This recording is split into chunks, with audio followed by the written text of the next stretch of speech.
सज्जन हो, आजच्या सत्राचा विषय आहे खरा तो एकची धर्म. पुढे काय तिथे नाही लिहिलेलं, परंतु निश्चितच साने गुरुजींचं हे वाक्य आपल्याला आपल्या हृदयात कोरलेलं आहे. बालपणीच कोरलेलं आहे. परंतु जगाच्या पाठीवर अध्यात्माने अनेक तत्वज्ञानात्मक चिंतन आपल्याला दिलेलं आहे. मग असं करा, राष्ट्रवादही धर्म ठरू शकतो, साम्यवादही धर्म ठरू शकतो. प्रत्येकाची आस्था वेगळी आहे. नास्तिकवाद जरी असेल परंतु तो त्या नास्तिकवादाचा धर्म आहे. जसं हिवाळ्याच्या दिवसामध्ये स्वेटर पांघरणे किंवा शॉल घेणे, टोपी घेणे हा स्वभाव धर्म आहे, त्या त्या ऋतूचा धर्म आहे. असे वेगवेगळे शरीराचे धर्म आहेत. परंतु आपल्या क्लिअरिटी नाही याला, आत्म्याला समृद्ध करणारा एक धर्म आहे. तो आपले जीवन मूल्य आपल्या जीवनामध्ये तत्वज्ञान उतरवून निश्चितच त्या तत्वज्ञानाच्या माध्यमातून आपलं जीवन आणि पारलौकिक समृद्ध करणारा एक धर्म आहे. तो धर्म या ठिकाणी आपण आज आदरणीय पूजनीय श्रद्धेय दादाजींच्या मुखारविंदातून आपण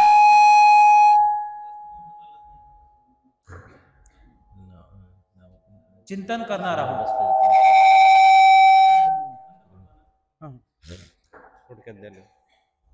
त्याचा आवाज जास्त विलंब न लावता आदरणीय पूजनीय श्रद्धेय दादाजींचा काही सेकंदामध्ये अल्पपरिचय देतो. गुरुवर्य आचार्य साहित्याचार्य मामाजींकडे अध्ययन त्यांचं झालेलं आहे. उत्तर भारतामध्ये शास्त्रीय पदवी उत्तीर्ण झालेले आहेत आणि सुप्रसिद्ध असे वक्ते आहेत. त्याची जाणीव आपल्याला येणारच आहे. म्हणून दादाजींना विनंती आहे की आपण आपल्या विचारांना सुरुवात करावी. टाळ्यांच्या गजरामध्ये दादाजींचं आणि दादाजींच्या विचारांचं स्वागत करूया. जय मुरली मनोहर गोपाला गोपाला, जय मुरली मनोहर गोपाला. गोविंद हरे गोपाला, गोविंद हरे गोपाला, जय मुरली मनोहर गोपाला गोपाला, जय मुरली मनोहर गोपाला. जय गिरिधारी कुंज बिहारी, जय गिरिधारी कुंज बिहारी, कुंज बिहारी, कुंज बिहारी, कुंज बिहारी, कुंज बिहारी.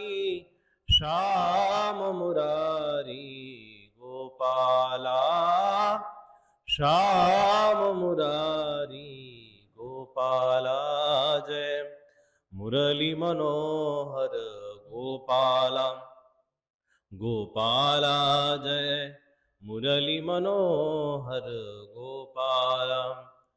गोपी वल्लभा दीन दयाळा, गोपी वल्लभ दीन दयाळा, दीन दयाळा, दीन दयाळा, दीन दयाळा, दीन दयाळा.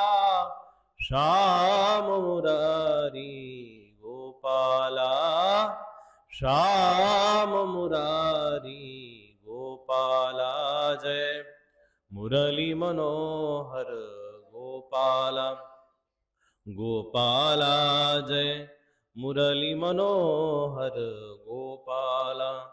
गोविंद हरे गोपाला, गोविंद हरे गोपाला, जय मुरली मनोहर गोपाला गोपाला, जय मुरली मनोहर गोपाला.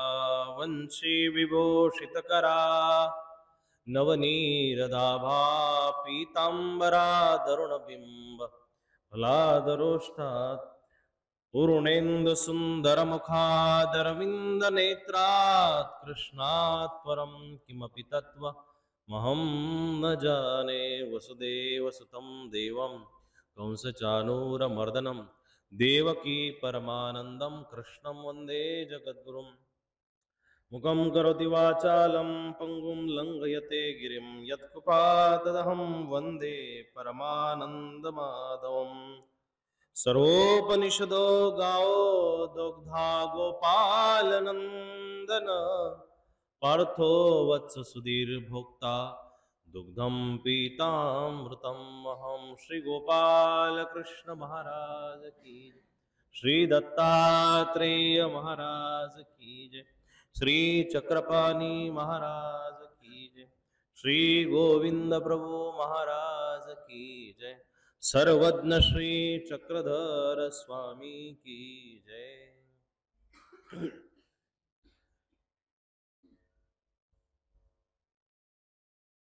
प्रस्तुत श्री दत्तात्रेय प्रभू जन्मोत्सव आणि गीता जयंती आणि तदनुषंगाने आयोजित असलेला हा सप्ताह सोहळा, या सप्ताह सोहळ्याच्या निमित्ताने या पूर्ण कार्यक्रमाचे अध्यक्ष, या पूर्ण कार्यक्रमाचे संयोजक, या पूर्ण कार्यक्रमाचे सर्वेसर्वा, गुरुतुल्य आदरणीय सन्माननीय शांतप्रिय स्वभाव आणि आपल्या मार्गदर्शनांना सर्वांना भुरळ घालणारे माझे शुभचिंतक हितक्ष आदरणीय प्राचार्य बाबा,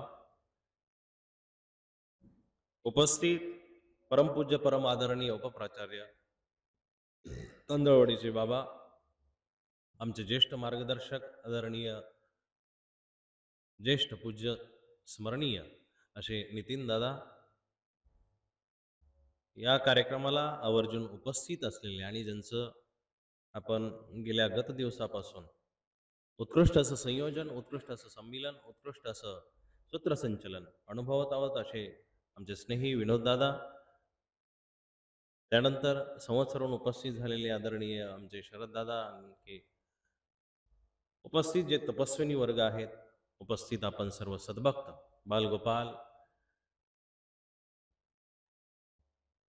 आया बहिणींनो, आपणा सर्वांना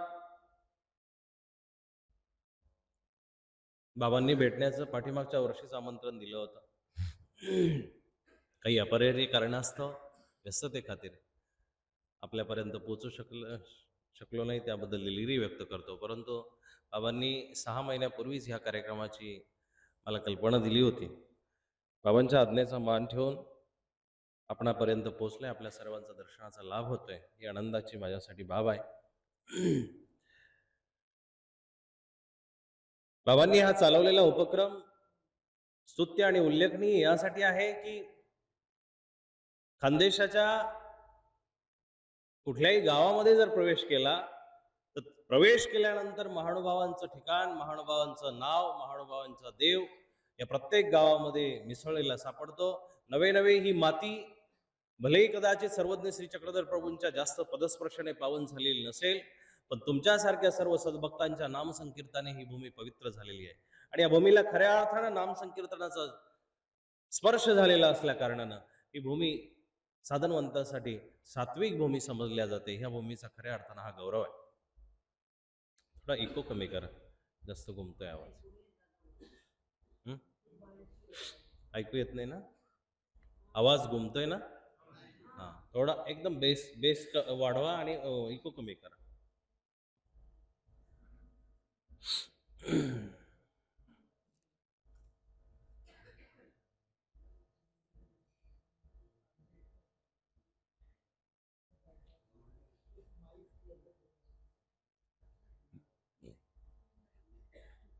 धर्मनिष्ठ आणि मार्गनिष्ठ परंपरेनं आपण सर्वजण चालत आहोत, आनंदाची बाब आहे. आणखी कमी करा, आणखी कमी करा, एकदा सेट करा, ते बेस वाढवून द्या आणि इको कमी करा.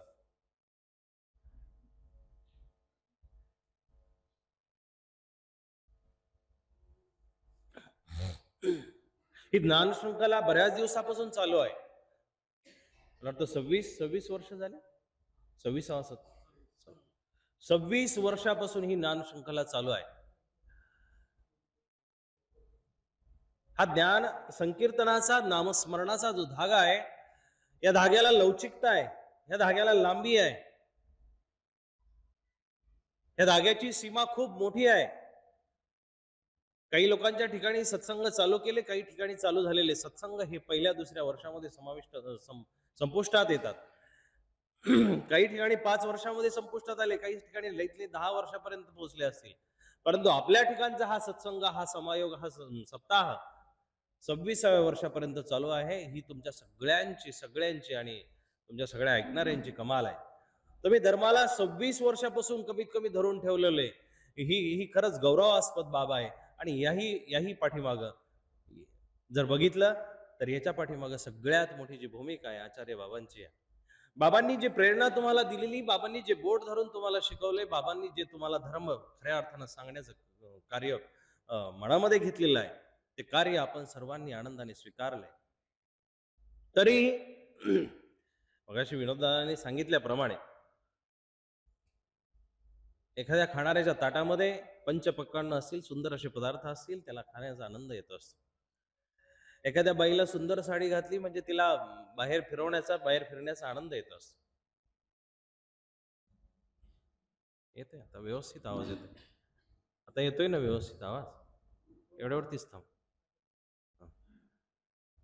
एखाद्या स्त्रीनं सुंदर साडी घातली, तिला 4 चौकामध्ये जाण्यासाठी आनंद येत असतो. वक्त्याचा आनंद तुम्हा श्रोत्यामध्ये आहे. श्रोते जितके असतील, जितकी भरगच्च असा पंडाल भरलेला असेल, तितका सांगणाऱ्याला आनंद येत असतो. आनंदाची आणि खेदाची दोन्ही गोष्ट सोबतच चालल्या आहेत. आपण ऐकण्यासाठी, धर्म ऐकण्यासाठी किती उत्साहाने जातो हे बघणं गरजेचं आहे. आणि मग खरा धर्म नेमका आपल्याला कळला का? खरा धर्म आपल्याला समजला का?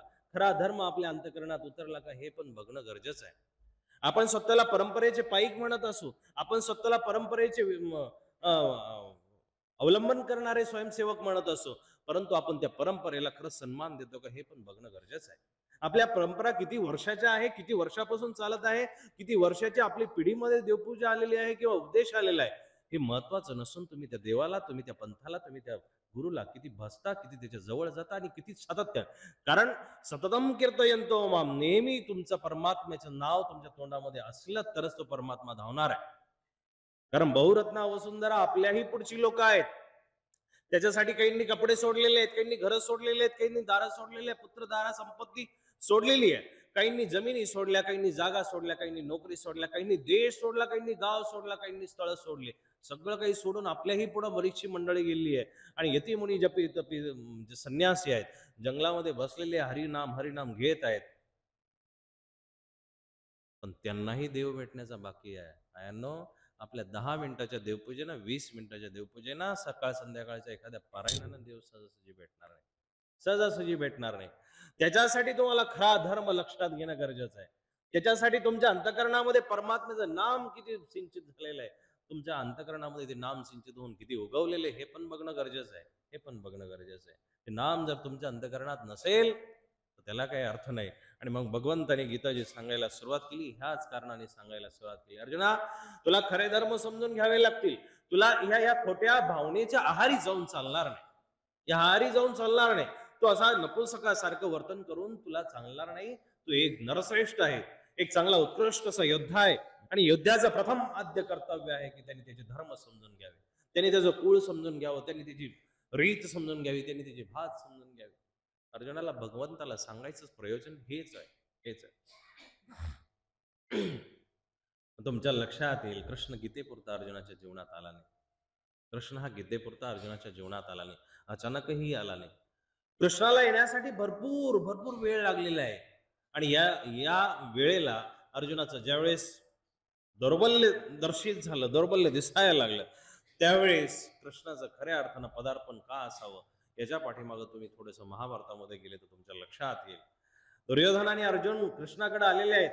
दोघंही सैन्य मागायसाठी आले, कृष्णाची मदत मागायसाठी आले. पण एक पायथ्याला बसला, एक उषाजवळ बसला. आयांनो, अहंकार नेहमी डोक्यावरती बसत असतो आणि विनम्रता नेहमी पायाजवळ बसत असते. दुर्योधन डोक्याजवळ बसलेला आहे, अर्जुन पायथ्याजवळ बसलेला आहे. अहंकाराचं घर जर तुमच्या डोक्यावरती असेल, तुमच्या मनामध्ये असेल, तर तुम्ही नेहमी कोणाच्या ना कोणाच्या डोक्याजवळ बसण्याचा प्रयत्न करा. नेहमी तुम्ही प्रतिष्ठेचा विचार कराल. मंदिरात जाताना तुम्ही तुमचे कपडे चकचकीत असणं, तुम्ही तुमचे हातामध्ये गळ्यामध्ये सोनं नाणं घालून मग सुंदर भाव दाखवून तुम्ही मंदिरामध्ये जात असाल, ही बाह्य दर्शन आहे. अंतर्दर्शन घेण्यासाठी तुम्हाला अंतःकरण स्वच्छ करावं लागेल. अंतर्दर्शन तुम्हाला दाखवण्यासाठी, परमात्म्याचं दीदार होण्यासाठी, तुमच्या हृदयामध्ये परमात्मा वसण्यासाठी तुम्हाला आतमधून स्वच्छ व्हावं लागेल. अर्जुनाचा प्रथमताच हेतू आहे की कृष्ण माझ्यासोबत असावा. आणि दोघेही बसलेले आहेत. दुर्योधन डोक्याच्या उशाजवळ बसला, कृष्णाची झोप झाली म्हणतात, आणि कृष्ण उठून बसलेले. कृष्णाने बघितलं, अर्जुन माझ्या समोर दिसतोय. अर्जुना केव्हा आलास? हे म्हटल्या अर्जुनाने उत्तर देण्या अगोदरच दुर्योधन म्हणतो की मी पण आलेलो आहे. अरे तुम्ही पण आलेले, वा छान. काय प्रयोजन काढलं? चहा पाणी झाला, नाश्ता झाला? हो व्यवस्थित झालंय आमचं. तुम्ही झोपलेले होते म्हणून आम्ही बसलो. आणि मग ही क्षेमकुशल विचारल्यानंतर अर्जुनाचं प्रयोजन भगवंत विचारतात, तुझं प्रयोजन काय? काय कारणास्तव आला? देवा, युद्धाचा ललकार झालेला आहे, जे घोष झालेला आहे, आता ती चिंगारी पेटलेली आहे, पण आता निर्णय, एक शेवटचा निर्णय सगळ्यांच्या हातामध्ये. आता नेमका कुणाच्या हातामध्ये निर्णय जाणार आहे हे तुझ्या हातामध्ये आहे. कृष्णाकडे दोघेही अशाळभूत नजरेनं बघतायत. कृष्णाचा चेहरा जर बघितला तर कृष्णाचा चेहरा नेहमी हसरा आहे. त्याचं कारणच असं आहे की हसऱ्या चेहऱ्यामागचे कटकार असताना लवकर लक्षात येत नसतं. कृष्णाला जाणून बुजून तो चेहरा बनवून ठेवलेला आहे. आणि शेवटच्या श्वासापर्यंत कृष्णाचा चेहरा, कृष्णाचं जर तुम्ही सोमनाथ तीर्थाला जर चित्र बघितलं, कृष्णाच्या पायाला बाण लागलेला आहे साहेब, पायाला बाण लागलेला आहे भिल्लका तीर्थावरती, तरीही कृष्णाचा चेहरा हसरा आहे, तरीही कृष्ण हसतोय. त्याचं कारणच असं आहे, कृष्ण पाठीमागून नेमकी लीळा कुठली करतोय हे तुमच्या दिसत नसतं. हसरा चेहरा ठेवायचं कारणच हे आहे. हसरा चेहरा ठेवायचा. प्रसन्न आत्मा जो असतो, त्या प्रसन्न आत्म्याच्या पाठीमाग भलेही किती मोठी वादळं असली ती दिसून येत नसतात. म्हणून आपल्या चेहऱ्यावरची प्रसन्नता खूप महत्वाची आहे. कृष्ण धीरगंभीर नजरेनं अर्जुनाकडे बघत नाही. कृष्ण दुर्योधनाकडे कुठल्याही तीक्ष्ण नजरेनं बघत नाही. कृष्ण फक्त सूचक नजरेनं अर्जुनाकडे बघताय. आणि ती सूचक नजर अर्जुनाने ओळखली. आणि अर्जुनाने ओळखल्यानंतर, दुर्योधन दादा तू मोठा आहे, तू आमचा ज्येष्ठ भ्राता आहे, आणि राजपुत्र ही पदवी खऱ्या अर्थानं तुला शोभतीये, तुला कृष्णाकडे काय मागायचं असेल माग. दुर्योधनाने कृष्णाकडे मागितलं.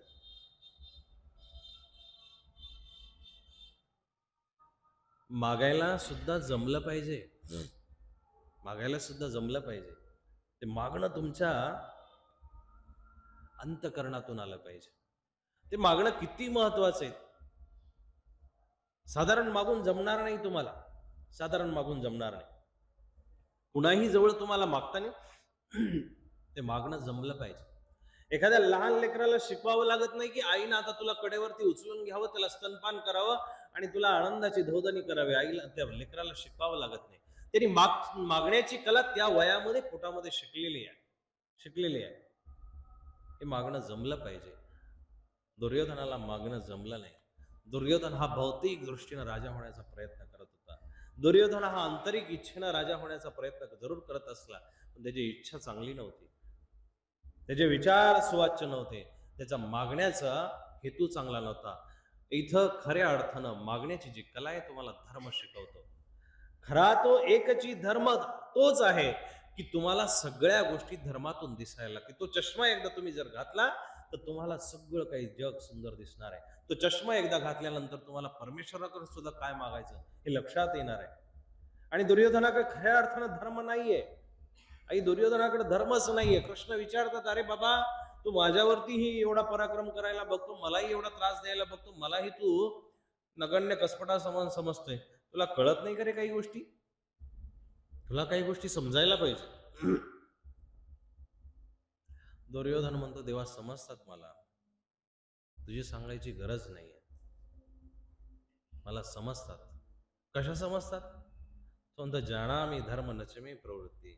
मला धर्म तर कळतोय पण नचमे प्रवृत्ती, माझी इच्छाच होत नाही. मंदिरामध्ये इतकं सुंदर असं प्रवचन चालू आहे, इतकं सुंदर आता वातावरण भरलेलं, इतकी संत मंडळी आलेली, इतके सुंदर विचार आता ऐकायला मिळणार आहे, तरीही बिस्तऱ्यावरती सोप्यावरती बसलेली मंडळी आहेच ना. घरादारामध्ये आता तुम्ही सगळ्या, असं अवलक्षणी बोलू नये, पण सगळ्या सौभाग्यवती आहात ना, पण तुमचे कुठे आहेत ते? तिथं ज्यावेळेस तुम्ही 7 प्रदक्षिणा मारल्या, फेऱ्या मारल्या, आणि गो ब्राह्मणाच्या साक्षीनं, अग्नि ब्राह्मणाच्या साक्षीनं गाठी मारल्या, त्या गाठी फक्त प्रपंच वाढवण्यासाठी नाही मारलेल्या, धर्म वाढवण्यासाठी सुद्धा मारलेल्या. तुमचं आद्य कर्तव्य आहे की आपला पती आला पाहिजे, पतीसोबत आपली लेकरं आली पाहिजे, लेकरासोबत आपला शेजारी सुद्धा आला पाहिजे, हे आद्य कर्तव्य आहे. जननी जन्मभूमीश्च स्वर्गादपि गर्यसी. स्वर्गापेक्षा मोठी ताकद जननी आणि जन्मभूमीला आहे. त्या जननीना संस्कार घडवण्याचं सृजनाचं कार्य केलं तरच ती खऱ्या अर्थाने माता आहे. खऱ्याच तरच ती माता आहे, नाही तर तिला माता म्हणता येणार नाही. नाहीतर मग बघा, गांधारीचे 100 पुत्र असून ती माता होऊ शकली नाही, तिला मातेचा दर्जा प्राप्त झाला नाही. पण पांडव 5 होते तरी कुंती मातेचा शेवटपर्यंत सांभाळ करणारे राजे झाले. माता ही तेव्हाच होऊ शकते की जेव्हा ती आपल्या लेकरांना, आपल्या पतीला पतनापासून वाचवेल. पत्नी शब्दाची व्याख्याच अशी आहे, पतनात पत्नी. जी पतनापासून वाचवते ती पत्नी, जी अधर्मापासून वाचवते ती पत्नी. खऱ्या अर्थानं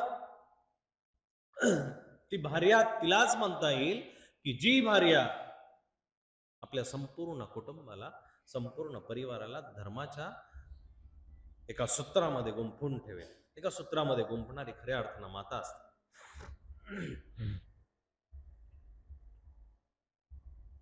दुर्योधनाने जे मागितलंय ते नश्वर आहे. दुर्योधनाच्या मागण्याला किंमत नाहीये. 18 अक्षयणी सैन्यापैकी तो म्हणतो, देवा कृष्णा, तुझी नारायणी सेना मला दे.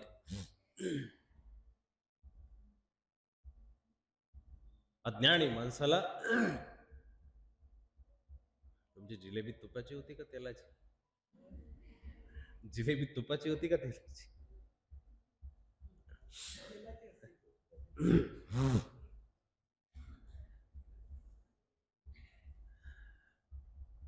एखाद्या माणसाचं धड कटावं, शिर वेगळं व्हावं आणि खाली नुसतं धड राहावं, त्याला किंमत नसते. दुर्योधनाने शुद्र गोष्ट मागितली की देवा तुझी सैन्य मला दे, तुझी सेना मला पाहिजे. आता कृष्ण मनातून जास्त हसला. आता कृष्णाचं हसणं थोडस विकट जरी असलं तरी ते स्मित अर्जुनाच्या लक्षात आला आणि अर्जुन सुद्धा हसायला लागले. देवा आता माझ्यासाठी काही ठेवलंय का नाही? कृष्ण म्हणतो, अरे तुझ्यासाठी मी आहे ना, तुझ्यासाठी मी आहे. अर्जुना, तुला मागायचं असेल तर मलाच माग. कृष्णाचा गर्भित हेतू सुद्धा हाच आहे, गर्भित हेतू सुद्धा हाच आहे की अर्जुनाने मला मागावं. अर्जुनाने बाहेरचं मटेरियल बघू नये, बाहेरच्या वस्तुस्थिती बघू नये, बाहेरचे घोडदळ, पायदळ, हत्तीदळ बघू नये. फक्त अर्जुनाने माझ्याकडे बघावं. मी अर्जुनाला सगळ्या दुःखांमधून काढण्यासाठी तयार. आणि मग भगवद्गीतेची सुरुवात झाल्यानंतर जेव्हा अर्जुन म्हणतो, तोक्षैव परिदह्यते न च शक्नोम व्यवस्थातुम भ्रमती वचमे म्हणा, माझं मन हे कणैया अर्जुना, कृष्णा, माझं मन आता विदीर्ण झालेलं आहे, भरकटायला लागलेलं आहे.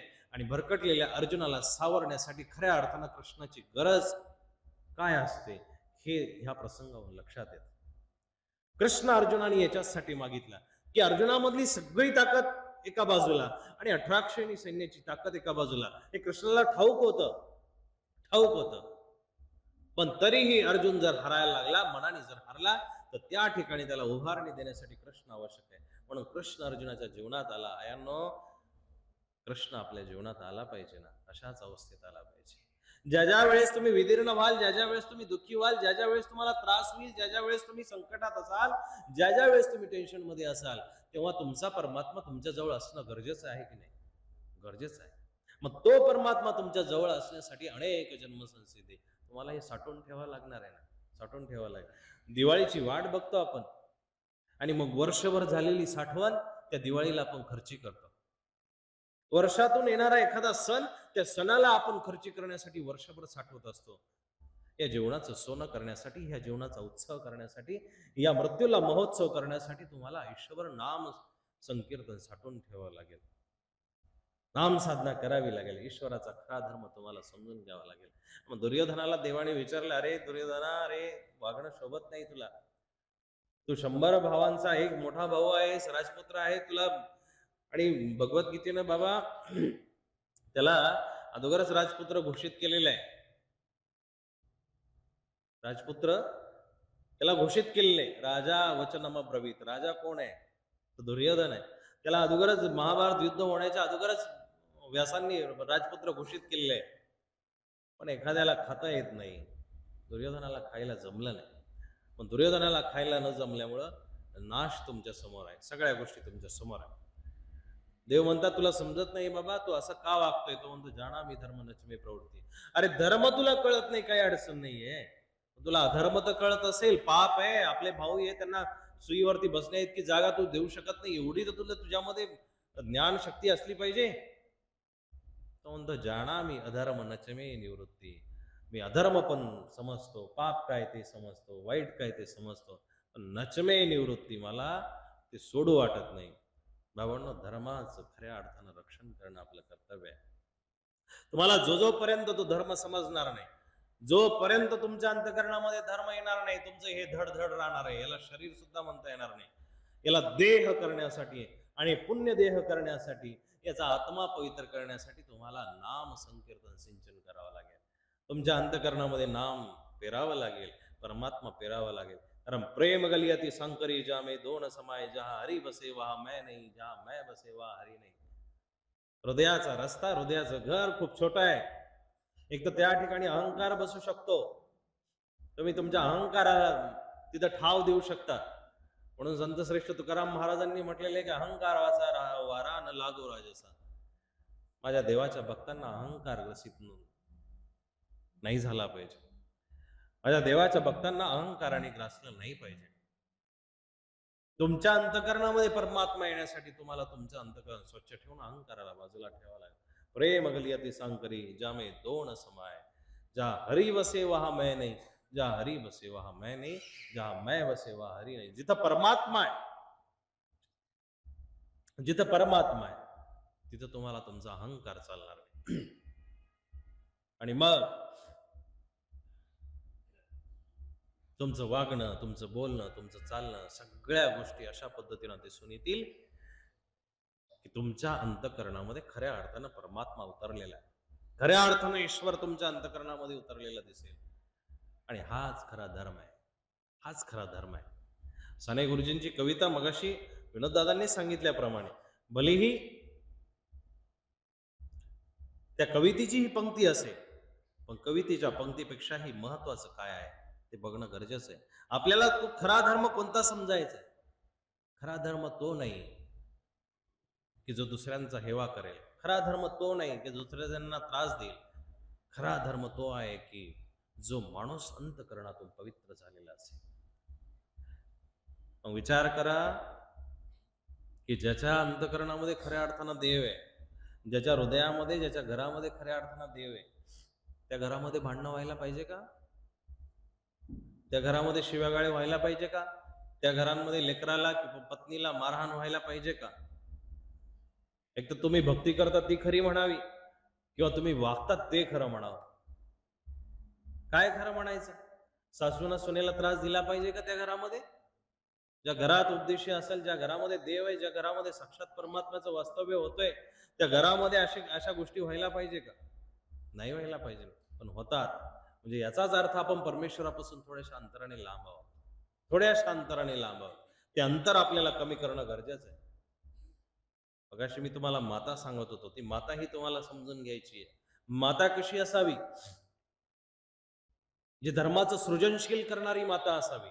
ती सृजन माता तुम्हाला चरित्रामध्ये ऐकायला मिळेल. श्री दत्तात्रय प्रभूंची आपण आता जन्मोत्सव साजरा करत आहोत. रोजच्या दिवशी देवाचा जन्मोत्सव आपण साजरा करत आहोत. आणि हा दत्त सप्ताह अनेक वर्षापासून दत्तप्रभूंची लीळाश्रवणाची साक्ष देत आहे. तरीही मातेचं उदाहरण जर म्हटलं तर मदळसा राणीसारखी माता दिसणार नाही तुम्हाला. मदळसेला 6 मुलं आहेत. 6 मुलापैकी 7वा जो मुलगा आहे तो ऋतुध्वज राजानी आणि मदळसा राणीनी स्वतःसाठी ठेवलेला आहे. नवीन सूत्र सांगून जातो तुम्हाला. भलेही तुम्ही ते चरित्र ऐकलं असेल, परंतु त्याच्याही पुढची एक गोष्ट तुम्हाला आवर्जून सांगावीशी वाटते. त्या मदळसा राणीनी 6ही पुत्र तिथं ठेवले, स्वतःचे काढून दिलेले 16-16 वर्षाचे झाल्यानंतर 16व्या वर्षी आश्रमात काढून दिलं त्या पोरांना. अशी कुठली आई आहे का 6 मुलं सोडून दिले? एक मुलगा तो ऋतुध्वजाच्या आग्रहाखातीर ठेवलेला आहे.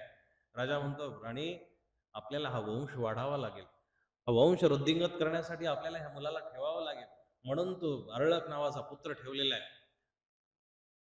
बरेच दिवस झाले आता ऋतुध्वजाचं निधन झालं. मदळसा राणी सुद्धा म्हातारी व्हायला लागली आणि तिचं पण आता शेवटचा घटका ती मोजत आहे. आणि शेवटचा घटका मोजत असताना मदळसा राणीने अर्ळकाला जवळ बोलवलं, डोक्यावरून हात फिरवला, पाठीवरती हात ठेवला. बाळा, खूप सुचारू रूपाने तू राज्य करत आहे, खूप सुंदर तुझं राज्य चालू आहे, पण तरीही ही भेट म्हणून एक वस्तू तुझ्याजवळ ठेव. तिने एक चिठ्ठी लिहिलेली आहे. त्या आईनं अर्ळकाला एक चिठ्ठी दिलेली आहे. त्या चिठ्ठीवरती लिहिलेलं आहे की त्यज भज कुरु स्मरण नित्य. हे एक सूत्र लिहून दिलेलं आहे. बाळाच्या हातामध्ये चिठ्ठी ठेवली. त्याला वाटलं आई आपल्याला भरपूर काही गोष्टी सांगणार आहे, भरपूर राज्याचे काही भेद सांगेल, कदाचित सोन्याच्या ढिगारापर्यंत कसं जायचं, वैभव कसं प्राप्त करायचं, अनेक कसं राज्य मिळवायचे, हे काही सल्ले सांगेल. पण आईनं तर एक चिमटभर चिठ्ठी दिलेली आहे. चिठभर चिठ्ठी दिल्यानंतर राजाने ती चिठ्ठी हातामध्ये घेतली आणि राणीचे शब्द आहे की राजा, कधीतरी दुःखी होशील जीवनामध्ये, कधीतरी तुला त्रास होईल, कधीतरी व्याकुळ होशील, कधीतरी तुझा जीव कासावीस होईल, त्यावेळेस ही चिठ्ठी काढ आणि वाच. गुरुमंत्र प्रत्येकाच्या जीवनामध्ये आवश्यक आहे. कुणाच्या जीवनामध्ये कुठल्या गुरुचा मंत्र हे हे हे त्याच्या जीवनाची सरणी ठरवत असतं, श्रेणी ठरवत असतं. तुमच्या जीवनामध्ये कुठल्या व्यक्तीचं तुम्ही ऐकता, सल्ला कुणाचा घेता, हे खूप महत्वाचं आहे. दुर्योधन हा सल्ला घेत असताना विचलित झालेला आहे, बऱ्याच वेळा विचलित झालेला आहे. तो भीष्माचार्यांचा सल्ला घेण्याऐवजी द्रोणाचार्यांकडे जातो, द्रोणाचार्यांचा घेण्याऐवजी कृपाचार्यांकडे जातो, बापाकडे सुद्धा अशाळभूत नजरेनं बघतो, कृष्णाकडे सुद्धा बघतो, अर्जुनाकडे सुद्धा बघतो. त्याला वाटतं इथून काहीतरी भेटेल, तिथून काहीतरी भेटेल, पण अर्जुन एकाकडूनच सल्ला घेतो, तो म्हणजे त्या भगवान योगेश्वराकडून. म्हणून तो यशस्वी आहे. तुम्ही सल्ला कोणाकडून घेता हे महत्वाचं आहे. तुमचा सल्लागार जीवनामध्ये कोण आहे हे महत्वाचं आहे. तुम्हाला जर चुकीचे सल्ले भेटत असतील, तुमचं घर कसं फोडावं हे जर तुम्हाला शेजारी सांगत असेल, तर तुम्ही चुकीच्या भ्रमामध्ये आहात. तुम्ही तुमच्या भावासोबत कसं लढलं पाहिजे हे जर तुम्हाला मित्र सांगत असेल, तुम्ही चुकीच्या सल्ल्यामध्ये आहात. लवकर बाहेर पडा. या भ्रमातून बाहेर जर लवकर निघाले तर तुमचं घर फुटायपासून वाचू शकतं. तुम्हाला सल्ला कोण देते हे महत्वाचं आहे.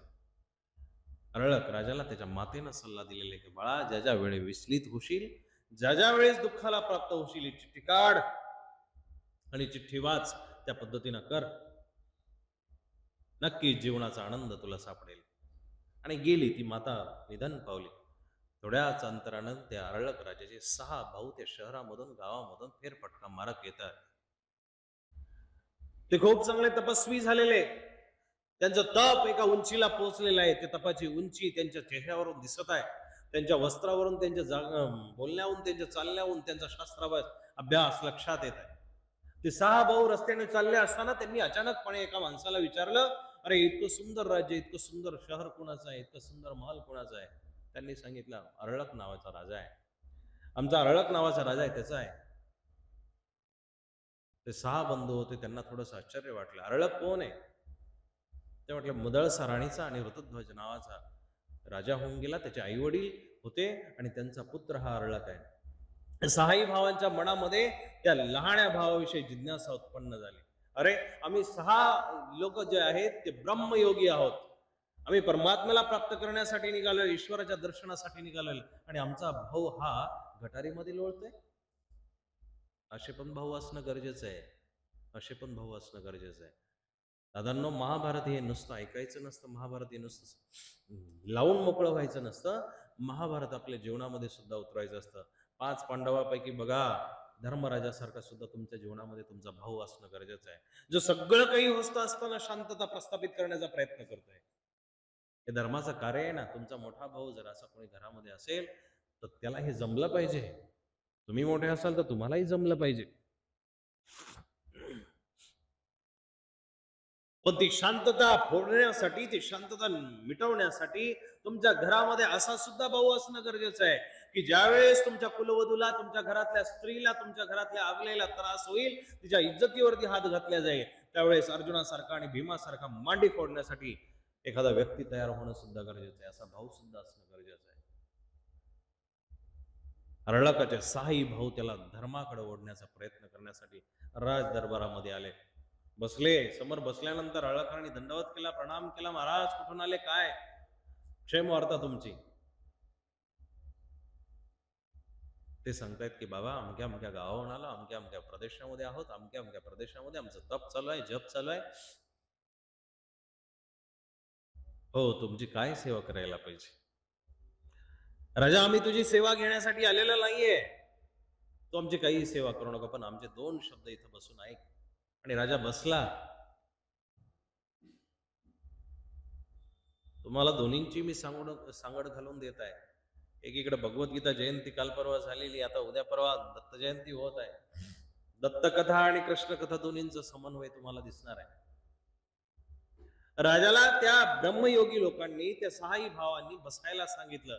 राजा समोर पटकर टाकून खाली मांडी घालून बसलेला आहे. योग्यासमोर कसं बसावं, ज्ञानीजनांसमोर कसं बसलं पाहिजे, हे भगवद्गीता तुम्हाला शिकवते. भगवद्गीतेनं सांगितलेले उपदेशं दिते ज्ञानम ज्ञानिना तत्वदर्शनम आणि तद्विद्धी प्रणिपातेन परिप्रश्नेन सेवया. तुम्हाला ज्ञानी लोकांसमोर गेल्यानंतर नम्र भावाने विचारता आलं पाहिजे. तुमच्यामधली नम्रता जागी झाली पाहिजे.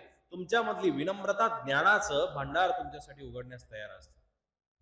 तुमच्यामध्ये नम्रता जर तुमच्या जागृत झाली, समोरचा व्यक्ती तुम्हाला ज्ञान देणार आहे. उपदेक्षन्ति ते ज्ञानम ज्ञानिना तत्वदर्शन तद्विद्धी प्रणिपातेन परिप्रश्नेन सेवया. असं नाही बसलं पाहिजे. आले बाबा, आल्यानंतर एक शब्द विचारला, हा बाबा या देवाविषयी सांगा, त्या देवाविषयी सांगा, या श्लोकाविषयी सांगा, या सूत्राविषयी सांगा. भगवद्गीता असा विचारण्याला प्रश्न म्हणत नाही, अशा विचारणं म्हणत नाही. भगवद्गीता म्हणते तद्विद्धी प्रणिपातेन परिप्रश्नेन सेवया. विधिवत त्या गुरुला आपण प्रणाम केला पाहिजे, विधिवत त्या गुरुला आपण विचारलं पाहिजे. तद्विद्धी प्रणिपातेन आणि परिप्रश्नेन सेवया. तुमचा प्रश्न तुम्ही विचारला पाहिजे आणि प्रश्नाची भूक असल्यानंतरच तो प्रश्न विचारला पाहिजे. बरीचशी मंडळी रस्त्यामध्ये भेटतात, कुठेही भेटतात, कशाही पद्धतीने भेटतात आणि प्रश्न याच्यासाठी विचारतात की बाबाचं किती ज्ञान खोल आहे, किती बाबा उतरलेले आहेत, हे बघण्यासाठी. या प्रश्नाने तुमचीही शांतता होणार नाही, समोरच्यालाही समाधान लागणार नाही. असे प्रश्न काहीही कामाचे नाही, असे प्रश्न विचारू नये. आणि राजा त्या योगी लोकांसमोर बसला आणि राजाने प्रश्न विचारायला सुरुवात केली. त्या योगी लोकांनी, भावांनी सांगायला सुरुवात केली. राजाला ते ब्रह्मविद्या सांगत आहे. शास्त्रकार म्हणतात की तो ब्रह्मविद्येशी अर्ह नव्हे, तो ऐकण्यासाठी तयार नाही.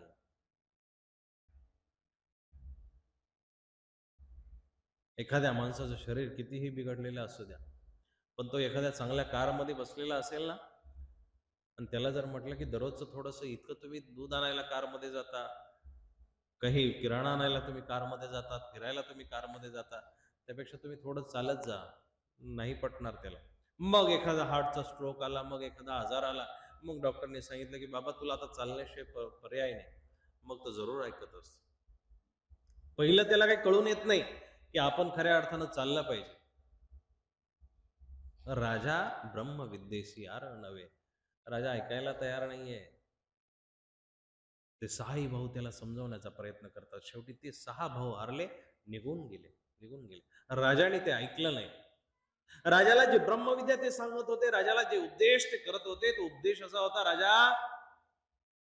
राजा सिंहासनाचा त्याग कर, राज्य उपभोगाचा त्याग कर. अरे ज्या पद्धतीनं आपल्या आईनं आपल्याला धर्म दाखवला आहे, तो धर्म आपल्याला आचरण केला पाहिजे ना. अरे आम्हाला 6 भावांना धर्म तिनं सांगितला आणि तो 6 भावांनी आम्ही आचरण केलं आहे. राजा, तू जर आमच्या साथ आला, 7वा आहेस, तू साथ येणं गरजेचं आहे, सोबत येणं गरजेचं आहे. तू जर 7वा आला तर तुझा उद्धार होईल. राजा, तपांती राज्य, राज्यांती नरक. खूप मोठं तप केल्यानंतर राज्य भेटत असतं आणि राज्य भेटल्यानंतर नरकाला जावं लागतं. राजाला ही गोष्ट समजून सांगत आहे. आपल्याला जी श्रीमंती भेटली, ती श्रीमंती कुठल्या तरी कृपेचा प्रसाद आहे. पाठीमागच्या जन्मातलं कुठलं तरी आपलं संचित आहे. त्या संचिताला असं वाया घालवू नका ना दादा. वायाला घालवणं गरजेचं आहे, चुकीचं आहे. आपण वायाला घालतो, आपल्या कपड्यांवरती खर्च करतो, चपलांवरती खर्च होतो. हजारो रुपये आपले, आता दिवाळी गेली आताच निघून, 10-10, 20-20 हजाराच्या लोकांनी फटाके वाजवले. लाख लाख रुपयाच्या लोकांनी फटाके वाजवले असतील, हजारो रुपयाच्या वस्तू खरेदी केला आणि देवाच्या मंदिरामध्ये तीच आपण दरिद्री बुद्धी घेऊन गेल्यानंतर आपल्या खिशामधून 10 रुपयाची नोट काढतो, देवाला 10 रुपयाचा विडा ठेवतो आणि परमेश्वराला सगळा करोड रुपयाचा त्याच्यातून प्रपंच मागतो. हा खरा धर्म आहे का? खरा तो एकची धर्म, खोटा तो एकची धर्म झालेला आहे. खरा तो एकची धर्म काहीच झालेला नाही. देवासमोर आपण फक्त आव आणण्याचा प्रयत्न करतोय की आम्ही तुझे भक्त आहोत. बेगडी रूप आहे ती. ही सगळी आर्टिफिशियल फुलं आहेत, यांना वास नाहीये. गुलाबाचं एखादं ओरिजिनल फुल घ्या आणि एखादं प्लास्टिकचं फुल घ्या, भलेही प्लास्टिकचं फुल सुंदर दिसेल, सुगंध नाहीये. तुमच्या कर्माला चंदनाचा सुगंध आला पाहिजे, तेव्हा ती कर्म परमात्मा स्वीकार करणार आहे, तेव्हा तो धर्म, तेव्हा ती भक्ती परमात्मा स्वीकार करणार आहे. राजाला सांगितलं की राजा तप केल्यानंतर राज्य उपभोग भेटत असतो, खूप मोठ्या राजसिंहासनावरती बसायला भेटतं, आनंद भेटतो, स्वर्ग सगळी सुख भेटतात. पण राजा नीतिमत्तेनं राज्य केलं तर ना, पण राजा वरती बसल्यानंतर त्याला खालची माणसं सगळी सारखी दिसत असतात, सगळी सारखी दिसतात. त्याच्यामुळं राजा कधीच चांगला राज्य करू शकत नाही. त्याकडून बऱ्याच वेळा अनिती होऊन जाते, त्याच्याकडून बऱ्याच वेळा चुकीच्या डिसिजन होऊन जातात, म्हणून त्याला नरकाला सुद्धा जावं लागतं. हा उपदेश त्यांनी केलेला आहे, पण तो उपदेश राजाच्या लक्षात आला नाही. मग हे 6 भाऊ तिथून निघतात आणि काशी राजाकडे जातात. शेजारचा राजा, अर्ळकाच्या शेजारचा राजा काशी राजा आहे. काशी राजाकडे गेले, काशी राजाला विनंती केली की बाबा, अरे आम्ही यतिमुनी संन्यासी झालो आहेत, याचं कारण जर तू विचारलं तर खूप दर्दनाक कारण आहे. राजा म्हणतो, काशी राजा म्हणतो, नेमकं काय कारण आहे? राजा, अरे आमचा भाऊ अर्ळक आहे, हे शेजारचं जे राज्य आहे, तुझ्या शेजारचं जे राज्य आहे ते अर्ळकाचं राज्य आहे, आणि हा आमचा सख्खा भाऊ आहे, यांनी आमच्याशी स्वार्थीपणाने, यांनी आमच्याशी लवाडी करून हे राज्य लुटलेलं आहे. तू एकदा त्याच्यावरती स्वारी कर, त्याला त्याचं राज्य हरण कर, आणि मग राज्य ज्यावेळी जिंकशील तू, त्यावेळेस तुला अर्ध राज्य आम्ही देऊ आणि अर्ध राज्य आम्हाला दे. त्या 6 भावांनी प्लॅन आखला, काशीराजाला भरून दिलं. काशीराजा स्वारी करतो. काशीराजा स्वारी केल्यानंतर अर्ळकाच्या नगरावरती त्यांनी अग्निबाण सोडलेले आहे. सगळ्या अर्ळकाच्या राज्यामध्ये अग्नीचा हाहाकार सुरू झाला. सगळीकडून अग्नी पेटलेला आहे, सगळीकडून 10 अग्नी पेटलेला आहे. आणि राजाच्या प्रधानाने बघितलं बाहेर नेमका कोण चाल करून आलेला आहे. तर राजाच्या प्रधानाने सांगितलं, राजा काशीराज तुझ्यावरती चाल करून आलाय. पण त्याही सोबत एक अचंबीची गोष्ट अशी आहे की अरे तुझे 6 भाऊ त्या काशीराजा सोबत आहे, 6 भाऊ काशीराजा सोबत आहे. राजा तुला ते सांगायला आले होते, तू अरे राज्य सोड, पण तू त्यांचं ऐकलं नाही, म्हणून आता तुझ्यावरती राज्य चाल करून ते आलेले आहे. राजाने बघितलं दुर्बिणीतून, लक्षात आलं की खरंच माझे 6 भाऊ. प्रधानाची तिथं खऱ्या अर्थानं समय सूचकता कामाला आली. प्रधान म्हणतो, राजा अरे तुला जर युद्ध टाळायचं असेल तर एक काम जरूर कर, तू त्या 6 भावांना शरण जा आणि त्या 6 भावांची जी इच्छा आहे ती कर. पण राजाचा अहंकार दुखावला गेला की माझे भाऊ माझ्यावरती चाल करून आले, माझे भाऊ मला त्रास देण्यासाठी आलेले, म्हणून राजा त्यांना शरण जात नाही.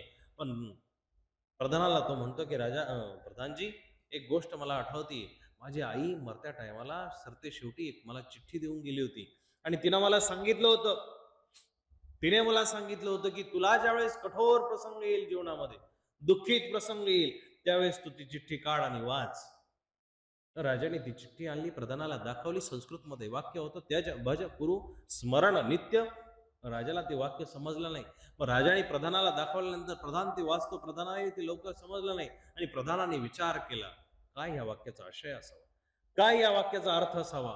आणि मग 2-5 मिनिटांनी अर्थ उमलल्यानंतर राजाला त्याने अर्थ सांगितलेला आहे. राजाला अर्थ सांगितला प्रधानाने की राजा, आईचं म्हणणं असं आहे की त्याज म्हणजे त्याग कर, लवकरात लवकर तुझ्या ह्या राज्य उपभोगाचा त्याग कर, हे तुझ्या आईनं तुला लिहून ठेवलेलं आहे. आणि भज म्हणजे भजन कर, परमात्म्याचं भजन कर, हरीचं भजन कर, ईश्वराचं भजन कर, श्री दत्तात्रय प्रभूंचं तुला भजन करायला लावलेलं आहे. आणि त्याचे भज कुरु स्मरण नित्य, कुरु स्मरण नित्य, तुला त्यांचं स्मरण करण्यासाठी सांगितलेलं आहे.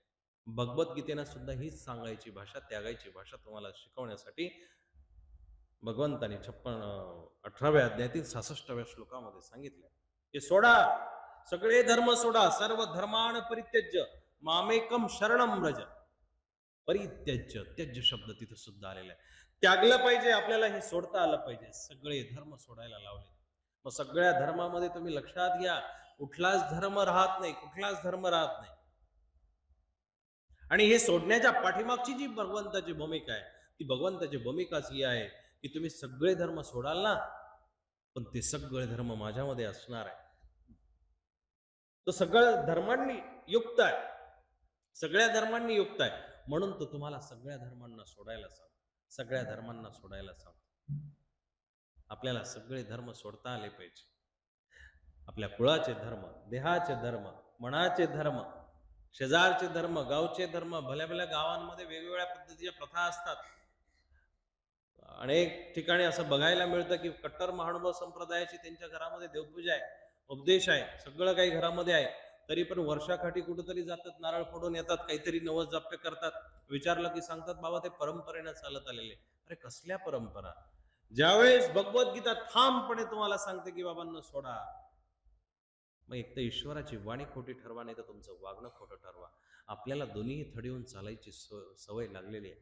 दोन्ही थडीवरती पाय देऊन कुठलाच माणसाचा उद्धार होणार नाही. एक कुठला तरी पगदंडी आपल्याला स्वीकार करावी लागेल, एक कुठली तरी पाऊलवाट आपल्याला धरावी लागेल, आणि ती पाऊलवाट आपण जेव्हा धरू, तो रस्ता तिथल्या अनंतापर्यंत जाणार आहे, आणि तो रस्ता अशा ठिकाणी पोहोचणार आहे. भगवद्गीता याला साक्ष देते, यद गत्वा न निवर्तते तद्धाम परमम. ज्या ठिकाणी गेल्यानंतर तुम्हाला परत आवागमन नाही, परत येणे नाही, परत या संसारामध्ये तुम्हाला यावं लागणार नाही, अशा ठिकाणी तो रस्ता गेला पाहिजे. तुमची भक्ती इतकी दृढ झाली पाहिजे की भगवंताचं ज्या ज्या ठिकाणी नाव ऐकलं, भगवंताचं ज्या ज्या ठिकाणी नाव वाचलं, त्या ठिकाणी तुम्हाला नतमस्तक होण्याची भावना झाली पाहिजे, नतमस्तक होण्याची भावना झाली पाहिजे. तरच खऱ्या अर्थानं तुम्ही अनुयायी आहात, तरच खऱ्या अर्थानं तुम्हाला धर्म समजलेला आहे, खरंच तुमच्या अंतकरणामध्ये काहीतरी परिवर्तन झालेले आहे. नाही तर नळे पुंकिले सोनारे 26 वर्षापासून ज्ञानयज्ञ चालत आहे, पण तरीही जर आपल्यामध्ये प्रकाश पडत नसेल, आपण त्या धर्माला जर घट्टपणे पकडत नसेल, ईश्वराला कोणाचंही घेणं देणं पडलेलं.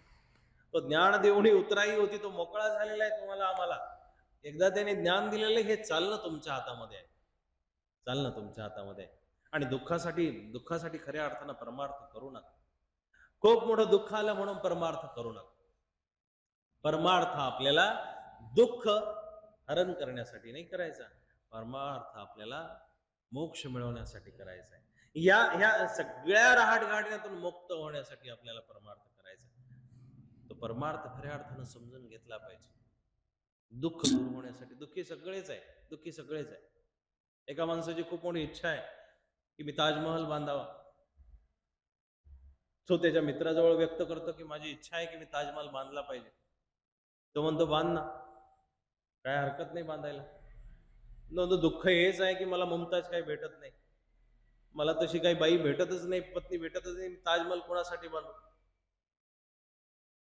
दुसरा एक मित्र होता, त्याला विचारलं की बाबा तुझी काय इच्छा आहे? तो म्हणतो माझी पण ताजमहलच बांधायची इच्छा आहे. मग का बांधत नाही? तो म्हणतो माझी जी आहे ती पहिली मेली पाहिजे, मेल्यानंतर मी तिच्या नावाने ताजमहल बांधेल. दुःख सेम आहे, एकाला नाहीये म्हणून तो दुःखी आहे, आणि एकाला आहे म्हणून तो दुःखी आहे. म्हणून दुःख कोणाजवळ तुम्ही बघू नका की एखाद्या घरामध्ये, एखाद्या बंगल्यामध्ये बसलेला माणूस आहे, एखाद्या सुंदर अशा उंच 3-4 मजल्याच्या घरामध्ये बसलेला माणूस आहे आणि तो खूप सुखी आहे. ही परिभाषा चुकीची आहे.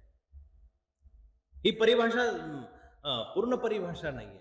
या चुकीच्या परिभाषेनं तुम्ही जगाचं आकलन करू नका. याच्यामध्ये तुम्हाला दिसून येईल की खूप मोठ्या गाडीमध्ये बसलेला माणूस आहे, खूप मोठ्या गाडीमध्ये बसलेला माणूस आहे, पण दुःखाचं गाठोड त्याच्या अंतकरणावरती, दुःखाचं गाठोड त्याच्या डोक्यावरती आहे. पण रस्त्याच्या कडेला एखाद्या चौकामध्ये जा, चौकामध्ये गेल्यानंतर भीक मागणारी तिथं माणसं तुम्हाला दिसतील. कदाचित त्याच ठिकाणी त्यांचा प्रपंच असेल, आणि कदाचित त्याच ठिकाणी त्यांनी 3 दगडाची चूल मांडलेली असेल. त्या 3 दगडाच्या चुलीवरती पातेलं ठेवलेली असेल, त्याच्यामध्येच भाजी आहे, मीठ आहे का माहिती नाही, मिरची आहे का माहिती नाही. त्याच चुलीवरती तवा ठेवलेला, त्याच चुलीवरती पिठाची भाकर टाकलेली आहे, आणि तीच भाकर अर्धी कच्ची अर्धी शिजलेली, तशीच ती भाकर घेऊन आनंदाने मिटक्या मारत खातात आणि लवकरात लवकर झोपी जातात. तुम्हाला सुखाची परिभाषा जर समजली तर लक्षात घ्या की खऱ्या अर्थानं कोण सुखी आहे. जो 3 मजली बंगल्यामधला असलेला माणूस, ज्याच्यासमोर पंचपक्वान्न पडलेले, तो सुखी आहे की 3 दगडाची चूल मांडून अर्ध्या शिजलेल्या भाकरीला मिटक्या मारत खाणारा माणूस? खऱ्या अर्थानं कोण सुखी आहे, नीट लक्षात घेणं गरजेचं. तुमचं सुख तुमच्या वैभवावरती आधारित नाहीये.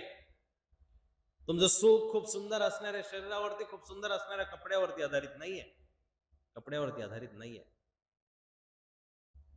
बाईच्या अंगावरती कितीही फाटके तुटके कपडे असू द्या, पण चेहरा चांगला असेल तर त्या कपड्यांना किंमत नसते.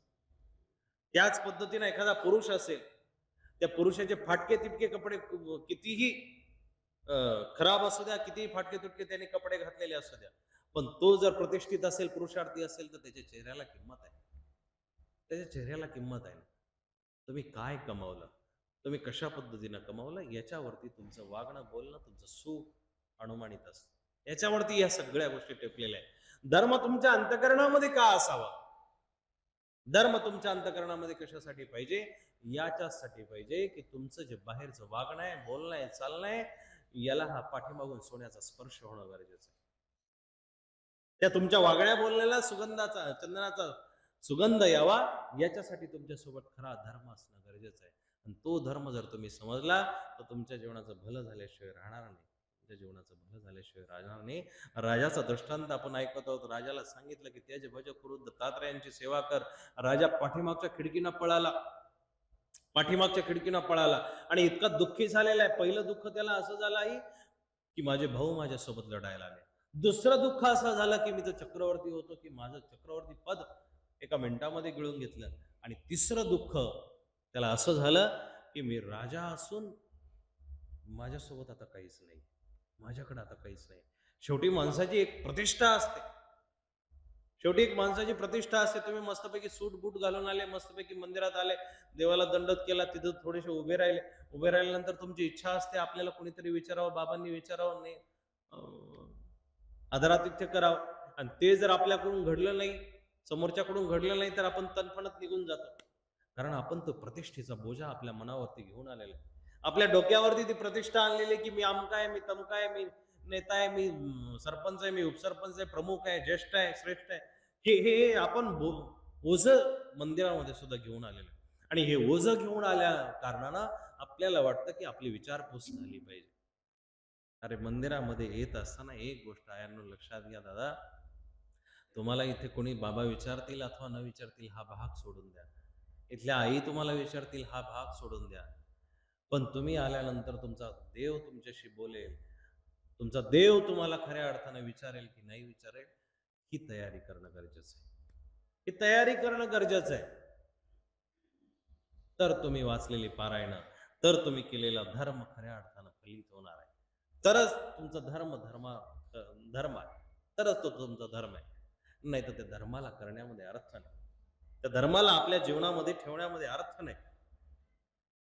तो धर्म तुमच्या एक पूजेचा भाग आहे. तो धर्म फक्त तुमच्या पूजेचा भाग आहे. तुम्ही एक उत्कृष्ट अशी पूजा करता, उत्कृष्ट अशी पूजा करतात, तो पूजेचा भाग आहे. राजा पळत पळत निघाला, त्रय तापाने अग्नीमध्ये दुःखी झाला आणि म्हणतात त्याच्या राज्यापासून तो 3 दिवसामध्ये अहोरात्र चालत चालत सह्याद्री पर्वतापर्यंत पोहोचलेला आहे. सह्याद्री पर्वतापर्यंत पोहोचला, मनामध्ये दुःख आहे, भावांनी त्रास दिला, आई नाहीये, बाप नाहीये, माझं असं का झालं, माझं असं का झालं. माणसाला एखादं टेन्शन आल्यानंतर अशाच पद्धतीनं माणूस दुःखी होतो. मग त्यावेळेस त्याच्या जीवनामध्ये जर गुरु असेल, श्रेष्ठ कोणी असेल, तर त्याला तो आनंद देतो. तसा हा राजा दुःखी झाला आणि दुःखी झाल्यानंतर तिथं पर्वतावरतीच आता चढतोय. सह्याद्री पर्वतावरती चढता चढता समोरून एक मातंग वेशामध्ये, पारधी वेशामध्ये एक मूर्ती आलेली आहे. एक व्यक्ती आला. व्यक्ती राजाच्या दृष्टिक्षेपामध्ये आल्यानंतर राजाने निहाळलं, कोणीतरी व्यक्ती आहे, कोणीतरी पारधी आहे. राजा दुर्लक्ष करण्याच्या विचारामध्ये आहे, मनामध्ये त्याच्या काहोर उठलेला आहे. तरीही तो त्या व्यक्तीकडे बघतो आणि जशी ती व्यक्ती जवळ आली, ती 2-3 शब्द अशी पुटपुटत पुढे निघून गेली. आणि ते 3 शब्द खूप महत्वाचे. राजा शंभलीन शंभलीन शंभलीन, राजा शांत हो, राजा शांत हो, राजा शांत हो. आणि जशी ती व्यक्ती तिथून पास झाली, जशी ती पुढे गेली, तसा राजाच्या अंतःकरणामध्ये जो जाळ पेटलेला होता तो एकदम शांत झाला, एकदम शांत झाला. राजाने आश्चर्यचकित होऊन पाठीमागं बघितलं, साक्षात श्री दत्तात्रय प्रभूंची मूर्ती समोर आहे. आणि त्या मूर्तीचं तेज, त्या तेजाने राजाचे डोळे दिपून गेले. राजा त्याच ठिकाणी नतमस्तक होतो, श्री दत्तात्रय प्रभूंना खऱ्या अर्थानं शरण जातो. मदळ सराडीनं आपली लेकरं कशी घडवली हे बघण्यासारखं आहे ना. आपली लेकरं आपलंच ऐकत नाही, आपली लेकरं आपलं सांगितलेलं ऐकत नाही, तर आपली कशी म्हणायची ती. त्यांना आपलं कसं म्हणता येईल आई? तुमची ना, जे झाड तुम्ही आंब्याचं लावलं त्याला आंबेच लागतात. चिक्कूचं लावलं त्याला चिक्कूच लागणार आहे. त्याला दुसरं फळ लागेल का? लागत नाही ना. मग जे झाडाचं जे बी आहे, ते लेकरामध्ये तुमचं बी आहे, बीज आहे म्हटल्यानंतर त्या लेकराने तुमचं ऐकलं पाहिजे, त्या मुलीनं तुमचं ऐकलं पाहिजे. ते ऐकत का बरं नाही? कारण बीज बोये बबुल का आम का से खाय. बाभळी पेरल्यानंतर त्याला आंबे कधी लागत नसतात मायांनो. त्याला बाभळीचे काटेच लागणार आहे.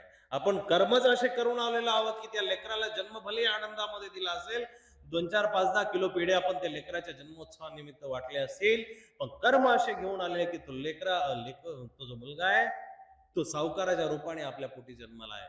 तो कर्जदार आहे, आपण त्याचे कर्जदार आहोत. तोही आपला कर्जदार आहे. ते कर्जाची परतफेड करण्यासाठी तो आपल्याकडे जन्माला आलेला आहे. हे बीज बोये बबुल का, पाठीमागं कुठंतरी असंच पेरळून ठेवलेलं आहे. म्हणून आज ह्या मितीला, आज ह्या घडीला तुमच्या अंतःकरणामध्ये खरा धर्म असणं का गरजेचं आहे, की आज जर तुम्ही चांगला धर्म केला, भलेही तुम्ही पुढच्या जन्मामध्ये मनुष्याचा जन्म घ्या अथवा कुठल्याही दुसऱ्या योनीमध्ये घ्या, भलेही तुम्ही मोक्षाला जरी नाही गेले लगेचच्या लगेच, पण पुढचा जो जन्म तुमचा होईल तो कमीत कमी चांगला तरी येईल. कुत्र्या मांजराच्या जन्माला जाण्यासाठी धर्म करायचा नाही, त्याच्यापासून वाचण्यासाठी आपल्याला धर्म करायचा आहे. त्याच्यापासून वाचण्यासाठी धर्म करायचा आहे. आणि बाबा एवढ्या वर्षापासून तुमच्या अंतःकरणामध्ये हाच धर्म पेरत आहे. हा खरा धर्म आहे. हा खरा धर्म आहे. गीता तुम्हाला सगळं काही शिकवते, सगळं काही शिकवते. त्याच्यामध्ये दान कसं दिलं पाहिजे, पूजन कसं केलं पाहिजे,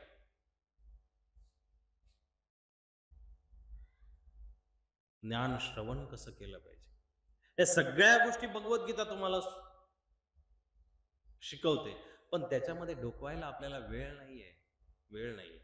आपण आपल्या संसाराला, फाटक्या संसाराला इतका वेळ देत बसलेलो आहोत की आपल्याला ज्या परमात्म्याने लाख करोडी कायादिनी अंग अंग अनमोल, इस अनमोल तन को तो माटी में मत मोल. इतकं सुंदर शरीर दिलेलं आहे त्या परमात्म्याने, कधीही तुमच्याकडे काही मागितलेलं नाहीये, काही मागितलेलं नाहीये. पण त्यांनी दिलेलं जर बिघडलं तर डॉक्टर तुमच्याकडे लाखो रुपयाचं बिल काढायला बसलेलं आहे, लाखो रुपयाचं बिल काढायला. अहो, एक किडनी बदलायची म्हटलं तरी 20-25 लाख रुपये लागतात. हार्टची एंजिओप्लास्टी करायची म्हटली तर 7-8 लाख रुपये आरामात निघून जातात. त्यांनी आतापर्यंत कुठलं बिल तुमच्या घरामध्ये SMS केलं, पाठवलं का? पाठवलेलं नाहीये, कुठलाच मेसेज आलेला नाही, कुठलाच फोन आलेला नाही. तो तुम्हाला कधीच म्हणत नाही की तुम्ही माझं बिल दिलं पाहिजे. त्याची एकमेव इच्छा अशी आहे की तुम्ही त्याचा धन्यवाद करत राहिलं पाहिजे. नित करो उसकी बंदगी, नित करो उसका जाप, देना होगा तो देगा अपने आप. आपल्याला त्याला भजायला जमलं पाहिजे, त्याला धन्यवाद स्वरूप भजत जा. तुमचं जे भजन पाहिजे ते धन्यवाद स्वरूप भजन पाहिजे. आपलं जे भजन आहे ते मागणं स्वरूप भजन आहे. आणि आपण नेहमी आयुष्यभर मागत बसतो, आयुष्यभर मागत बसतो. हे मागणं धार्मिक माणसाचं मागणं नाही. धार्मिक माणसाचं मागणं कसं आहे माहिती का? धार्मिक माणसाचं मागणं बघा, संत ज्ञानेश्वरांनी पसायदानातून सगळ्या जगासाठी कल्याण मागितलं. ते मागणं किती सुंदर आहे. जे खळांची व्यंकटी सांडो, तया सत्कर्मी रती वाढो, भूता परस्परे जडो मैत्र जीवांचे. किती सुंदर मागणं आहे. मूर्ख माणसांचं मूर्ख पण जाऊ दे देवा, व्यासांनी सुद्धा किती सुंदर मागितलंय. सर्वे भवन्तु सुखिनः, सर्वे सन्तु निरामय. आपण म्हणतो का? नाही म्हणत. आपल्या भावाशी थोडस भांडण झालं तर याचा गाडीखाली जीव गेला पाहिजे, याला साप चावला पाहिजे, याचा हात मोडला पाहिजे, त्याचा पाय मोडला पाहिजे. सासू सुनेचं भांडण झालं तर हिच्या पदराला आग लागली पाहिजे. काही पण आपण शिव्याशाप देतो, काही पण शिव्याशाप देतो, आहे की नाही? हसल्या म्हणजे मला असं कन्फर्म झालं की तुम्ही म्हणता असं. शेवटी मन आहे, मन कुणाचं चांगलं चिंतन करत नसतं, मन कुणाचंही चांगलं चिंतन करत नाही. भलेही तुमच्या कितीही जवळचा जीव असू द्या.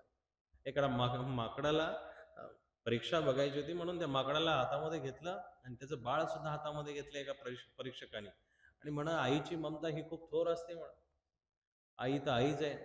तर संस्कृतमध्ये एक म्हण आहे की पुत्र कुपुत्रो भवेत पर माता कुमाता ना भवत. आई कधी कुमाता होऊ शकत नाही, म्हणून चला माणसावरती तर प्रयोग करता येणार नाही, म्हणून माकडावरती प्रयोग करायला घेतला. एक माकडीनं आणि तिचं पिल्लू घेतलं, एक हौद भरलेला होता, त्या हौदामध्ये टाकलं. आता हौदामध्ये ती माकडीनं अर्धीच बुडाली. बुडाल्यानंतर तिनं ते लेकरू कडेवरती धरलेलं होतं, असं धरलं. आता त्या प्रयोग करणाऱ्या माणसाने तिकडून पाणी सोडायला सुरुवात केली. आता जसं जसं पाणी वाढायला लागलं तसं तसं त्या माकडीनं पिल्लू घट्ट धरलेलं आहे. मग हळूहळू पाणी वाढायला लागलं तर तिच्या तोंडापर्यंत आलं, तर तसं तिनं पिल्लू उचललं. उचलल्यानंतर ते पिल्लू तिनं डोक्यावरती घेण्याचा प्रयत्न केला. पाणी आणखी वाढायला लागलं, तिच्या नाकाडोळ्यामध्ये जायला लागलं. त्यावेळेस तिनं आणखी हात वरती केले आणि वरती धरलं. आणखी पाणी वाढायला लागलं, तेव्हा त्या माकडीनं पिल्लू घेतलं, खाली पायाखाली ठेवलं आणि त्याच्यावरती उभी राहून आपला जीव वाचवायचा प्रयत्न केला. म्हणून अशा वेळेला कोणी तुमचे सोबती नसतात. ज्यावेळेस संत श्रेष्ठ तुकाराम महाराज सांगतात की काळाची उडी पडेन बा जेव्हा, सोडविना तेव्हा माय बाप, सोडविना बंधू पाठीची बहीण शेजीची काम. त्यावेळेस तुम्हाला कोणी कामाला येणार नाही. देव जवळ का करायचा याचं उत्तर याच्यामध्ये आहे की परमात्मा याच्यासाठी जवळ करायचा आहे की शेवटच्या समयाला तुम्हाला कोणीही कामाला येणार, कोणीही कामाला येणार. म्हणून गीतेमधून तुम्ही खऱ्या अर्थानं भक्ती शिकली पाहिजे. 2 श्लोकांनी गीतेची खऱ्या अर्थानं भक्ती दिसून येते. 2 श्लोकामध्ये सर्व धर्माण परित्यज्य हा एक श्लोक आणि अनन्यास चिंतयन्तो माम हा एक श्लोक. सगळ्या धर्मांचा त्याग करून देव म्हणतात की तू निघाला पाहिजे या संसारामधून. पण कुठं निघाला पाहिजे की अनन्यास चिंतयन्तो माम, अनन्य गतीनं तू भजन करण्यासाठी, भक्ती करण्यासाठी माझ्यापर्यंत पोहोचला पाहिजे. ती भक्ती तुला करणं गरजेचं आहे. त्याच्याशिवाय तुझा उद्धार होणार नाही. तुझा उद्धार करून घेण्यासाठी घ्या घ्या सदा सुवाचे, प्रभुनाम माधवाचे. मिटतील पाप सारे एका क्षणी जीवाचे. घ्या घ्या सदा सुवाचे, प्रभुनाम माधवाचे. प्रभुनाम एक नौका, बसता जीवाना धोका. प्रभुनाम एक नौका, बसता जीवाना धोका.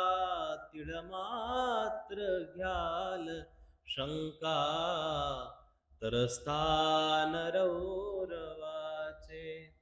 घ्या घ्या सदा सुवाचे, प्रभू नाम माधवाचे. तुमच्या हृदयामध्ये, तुमच्या मुखामध्ये सदोदित परमात्म्याचं नाम संकीर्तन असणं गरजेचं आहे. आणि हाच खरा धर्म आहे, हाच खरा धर्म आहे. सततम कीर्तयन्तो माम, हा धर्म तुम्हाला समजला पाहिजे. हाच धर्म तुम्हाला समजला पाहिजे. वेळ झाली आहे. हा धर्म तुम्हाला समजला पाहिजे. मग हा धर्म तुम्हाला समजल्यानंतर तुम्ही तुमच्या घरामध्ये कशाही पद्धतीने राहत जरी असले, तुमच्या घरातलं वातावरण आपल्या पण पवित्र होऊन जाणार आहे. वातावरण आपल्या पण पवित्र होऊन जाणार आहे. तुमच्या वागण्यावरती आहे, तुमच्या बोलण्यावरती. ते पारायण तुमच्या अंतकरणामध्ये घुसलं पाहिजे, उतरलं पाहिजे. ते पारायण तुमच्या जोपर्यंत अंतकरणामध्ये नाहीये तोपर्यंत तुमच्या परमात्मा जवळ नाही, तोपर्यंत तुमच्या परमात्मा जवळ नाही. आणि परमात्म्याच्या नामामध्ये तर ताकद आहे. त्याच्या नुसत्या नाम संकीर्तनामध्ये ताकद तर आहेच आहे. पण त्याचं नाम घेणारा जरी कुठं जवळपास असेल, नाम घेणारा जरी जवळपास असेल तर त्याची सुद्धा ताकद अगणित असते. त्याची सुद्धा ताकद अगणित. ते सहजासहजी लक्षात येणार नाही. देव म्हणतात की तुमची थोरी तुम्हाला माहिती नाही, तुम्ही काय श्रीमंत आहात. तुमची ही भौतिक श्रीमंती काही कामाची नाही. भौतिक श्रीमंतीला कुठंतरी ब्रेक आहे, पण तुमच्या आध्यात्मिक श्रीमंतीला मोक्षापर्यंत ब्रेकच लागत नसतो. म्हणून आध्यात्मिक मोठेपण महत्वाचं आहे. मोठं होणं नुसतं स्वाभाविक मोठं होणं, भौतिक रूपाने मोठं होणं, त्याला मोठं म्हणता येणार नाही. मोठा माणूस तोच असतो की ज्याच्या जवळ गेल्यानंतर लहान माणसाला सुद्धा आपलं मोठंपण मोठं झाल्यासारखं वाटावं. एखाद्या लहान माणसाला सुद्धा त्या मोठ्या माणसाच्या जवळ गेल्यानंतर लहान वाटू नये, इतकं मोठेपण गरजेचं आहे. आपल्या जवळ असं आहे का हो? आपल्या जवळ असा नाहीये ना. आपण आपल्यासारखा दुसरा कोणी मोठा होऊनच देत. गीतेची शिकवण सांगते की प्राण्यांमध्ये सुद्धा तुम्हाला ते तत्व बघता आलं पाहिजे. शुनी चैव स्वपाकेज पंडिता समदर्शन. तुम्ही पंडित ज्ञानी ध्यानी तेव्हाच असाल की जेव्हा तुमच्यामध्ये ही दृष्टी येणार आहे की एका शपाक मध्ये चंडाळामध्ये सुद्धा आणि एका शुनी म्हणजे कुत्र्यामध्ये सुद्धा तुम्हाला ती समदृष्टी साधता आली पाहिजे. तर खऱ्या अर्थानं तुमचा धर्म तुम्ही अंतःकरणामध्ये उतरवलाय. उपदेश त्यालाच म्हणतात बाबा की ज्याला खऱ्या अर्थानं धर्माचा उद्देश कळला. ज्याला धर्माचा उद्देश कळला, देवाचा उद्देश कळला, ज्याला पंथामध्ये येण्याचा उद्देश कळला, तो उपदेशी आहे. पण ज्याला उद्देशच कळला नाही, आम्ही महानुभाव आहोत, परंपरेचे पिढीचे महानुभाव आहोत, तो उपदेशी म्हणता येणार नाही. तो उपदेशी म्हणता येणार नाही. म्हणून भजन परमात्म्याच्या अशा पद्धतीनं केलं पाहिजे. परमात्म्याचं पूजन अशा पद्धतीनं केलं पाहिजे की त्या ठिकाणी आपल्याला संसारिक मापदंड लागले नाही पाहिजे. आपले कुठलेच मापदंड संसारिक लागले नाही पाहिजे. नाही तर मगाशी सांगितल्याप्रमाणे की आपण परमात्म्याला विडा सुद्धा मोजून मापून वाहतो. विडा सुद्धा तो 10 रुपयाचा एक नारळ आहे, 20 रुपयाचा नारळ आहे, किडकी सुपारी आहे, तीच घेऊन आपल्याला मंदिरामध्ये जायचंय. सगळ्या गोष्टीचे रेट वाढलेत, सगळ्या गोष्टीचे रेट वाढले. पण एक गोष्टीबद्दल मला आश्चर्य वाटतं, अजूनही देवाच्या विड्याचे रेट वाढलेले नाहीये. विड्या नारळाचे जरूर वाढले असतील, पण त्या विड्यावरती 10 रुपये ठेवावे हे रेट मला वाटतं मी लहानपणापासून पाहतोय. देवाला आपण 10 रुपयामध्ये तेव्हापासून विकत ठेवलेले आहे, तेव्हापासून विकत धरलेले आहे. कुठं चिंबुशी करावी, कुठं कंजूशी असली पाहिजे, हे विनोदाचा भाग नसून नीट लक्षात घ्या. कंजूशी आपली कुठं असावी. आपण आपली साडी घेताना कंजूशी बघतो का? सोन्याचे दागिने घेत असताना सुंदर बघतो की नाही? वस्तू घेताना, एखादी चप्पल घेताना आपण त्याच्याकडे त्या किमतीचा विचार करत नाही. एखाद्याला तोंड दाखवायला आपण गेल्यानंतर त्या लग्नामध्ये आपण तो विचार करत नाही की आपली ऐपत तर 200 रुपये खर्च करायची, 200 रुपये साडी घ्यायची, आपण 1000 रुपयाची कशी घ्यावी, 1000 रुपयाची वस्तू कशी न्यावी, एखाद्या घरभरणीला गेल्यावरती तो आपण विचार करत नाही. पण देवाच्या दारामध्ये आपण हे मापदंड लावलेले आहे. मग अचानकपणे एखादं दुःख येतं, अचानकपणे एखादं कष्ट येतं, अचानकपणे एखादा लकवा येतो, पॅरालिसिस येतो, हार्ट अटॅक येतो, कॅन्सर येतो, काही येतो, 10-20 लाख रुपये घेऊन जातो. त्यावेळेस आपल्याला त्याला थांबवता येतं का? त्यावेळेस आपण त्याला हात जोडू शकतो का, पाय जोडू शकतो का, त्याला म्हणू शकतो की बाबा अरे माझी परिस्थिती नाहीये, कसं तू माझ्याकडून इतके पैसे काढतोय? आपण कॅन्सरला हात जोडू शकतो का? असं नाही. आपण डॉक्टरला हात जोडतो.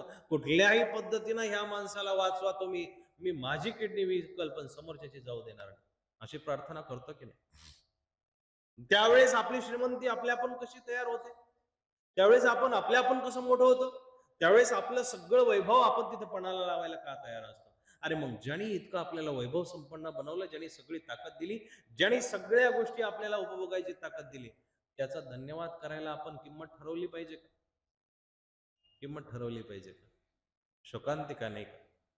मग खरा धर्म आपल्याला कळला का? यानं खरा धर्म कळलेला नाहीये. आजपासून एक गोष्ट तुमचं लेकरू म्हणून मी सांगतो तुम्हाला, एक गोष्ट लक्षात घ्या. मंदिरात जाताना तुमचे काय काय स्वच्छ पाहिजे ते लिहून घ्या. तुमचे पाय स्वच्छ पाहिजेत. पहिली गोष्ट तुमचे पायही स्वच्छ पाहिजेत. बऱ्याचशा उत्तर भारतीय मंदिरांच्या बाहेर नळ लावलेले, ते असं पाण्याचं कुंड केलेलं असतं, त्याच्यामध्ये लोक पाय बुडवतात.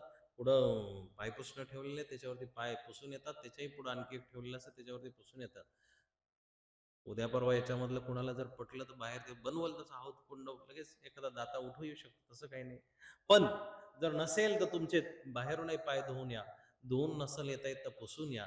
पुसून आल्यानंतर तुमचे हात स्वच्छ पाहिजे, तुमचा पाय स्वच्छ पाहिजे, तुमचा हात स्वच्छ पाहिजे, तिसरं तुमचं कपाळ स्वच्छ पाहिजे.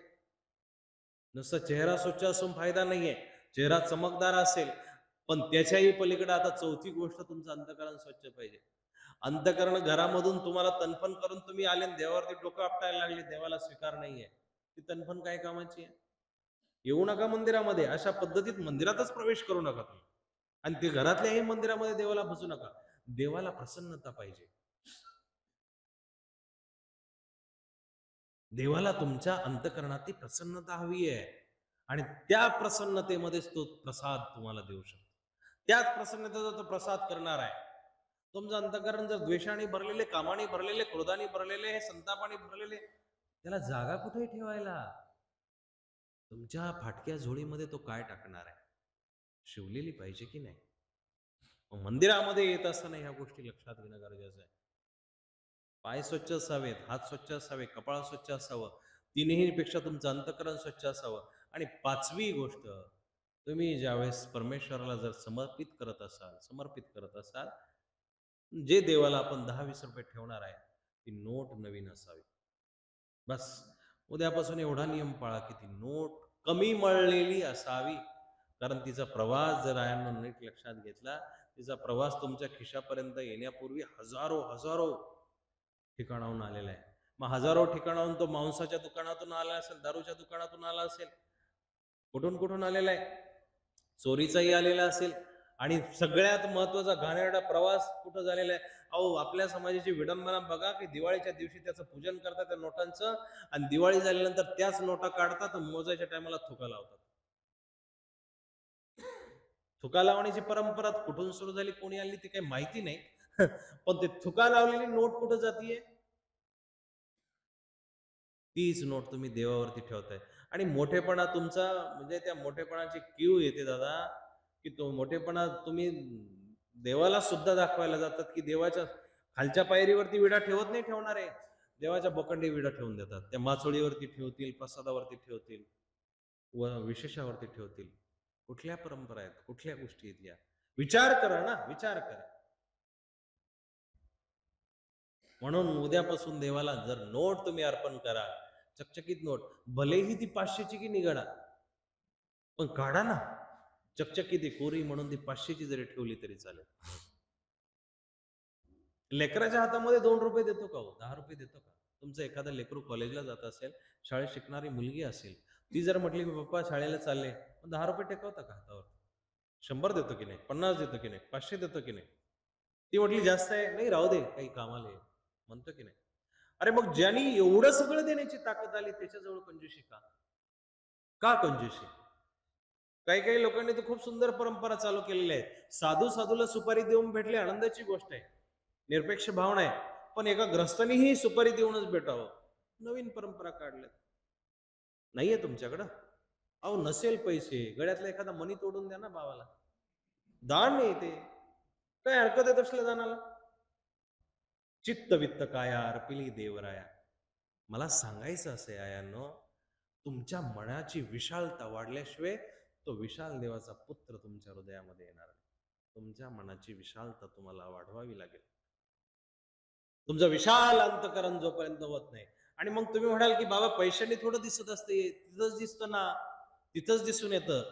तुमच्या पैसे देण्याच्या शेवटच्या टोकावरूनच लक्षात येते तुमचा भाव किती महत्वाचा आहे. स्नेहाचा कांजी जाणवे, वरवरून किती डोक्यावरून हात फिरवा, गालावरून हात फिरवा, आणि पोटामध्ये भूक लागलेली, पोट भरल का हो? कसं काय भरल? नाही भरणार ना.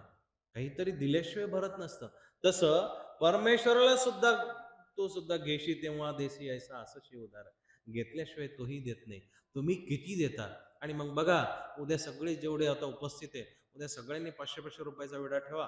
परवाच्या दिवशी तुमच्या घरामध्ये काही ना काहीतरी चमत्कार घडेल आणि लॉटरी लागल्याची वार्ता तुमच्या कानावरती येईल. अचानकपणे गुंतलेले कुठले तरी पैसे व्याजाने दिलेले म्हणा किंवा उसने दिलेले म्हणा, अचानक तो तुम्हाला फोन करेल की बाबा तुझे पैसे घेऊन जा. घडल हे, करून तर बघा. बा मला उद्या सांगा किती लोकांनी विडे ठेवले. करायला काय हरकत आहे? अहो, मांडून बघायचं ना. खऱ्या अर्थानं आपण त्याला बसतोय, त्याचा आवाज त्याच्यापर्यंत पोहोचलेला की हे बघणं गरजेचं आहे ना. आणि जर असे पण भेटायला बसले की परवाच्या दिवशी एखादा परत तुम्हालाच भेटेल, म्हणून बाबा 500 रुपये ठेवले ते 10,000चं नुकसान झालं. तुम्ही बाबाच्या मागे लागशाल की भरून द्या. तुमची भक्ती खोटी आहे, तुमचा आवाजच पोहोचलेला नाही. करायचं काय?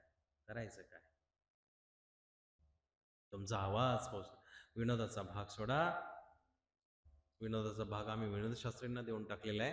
पण विनोदाचा भाग असा जरी असला, पण हा विनोद नाहीये, ही धर्माची चेष्टा आहे. धर्माची आपण चेष्टा करतोय. अहो, बाहेर गेल्यानंतर लेकरासाठी 10-20 रुपयाचा खाऊ घेऊन येतो. देवाला रिक्त पाणीर न पश्यंती राजानाम देवता गुरु. खाली हाताने कधीही भेटू नये. गुरुलाही भेटू नये, राजालाही भेटू नये, देवालाही भेटू नये, राजालाही भेटू नये, कुणालाही भेटू नये. रिकाम्या हाताने आलेला माणूस रिकाम्या झोळीनेच जात असतो. पण भरल्या हाताने आलेला माणूस भरून घेऊनच जात असतो.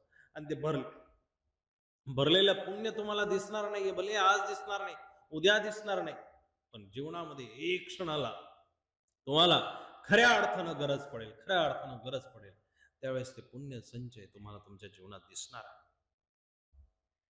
शोधा म्हणजे सापडेल. त्याच्यामध्ये तुम्ही तल्लीन झालं पाहिजे, त्याच्यामध्ये तितकं तुम्ही समर्पण केलं पाहिजे. एक दृष्टांत सांगतो आणि संपवतो. एक लाकूड तोड्या होता. दररोज म्हातारा झाला बिचारा, 60-70 वय त्याचं झालं होतं.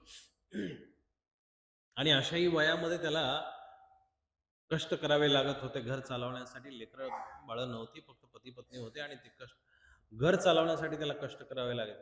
लाकडं तोडायचं. त्या जंगलामध्येच एक ऋषी राहत होते, मुनी राहत.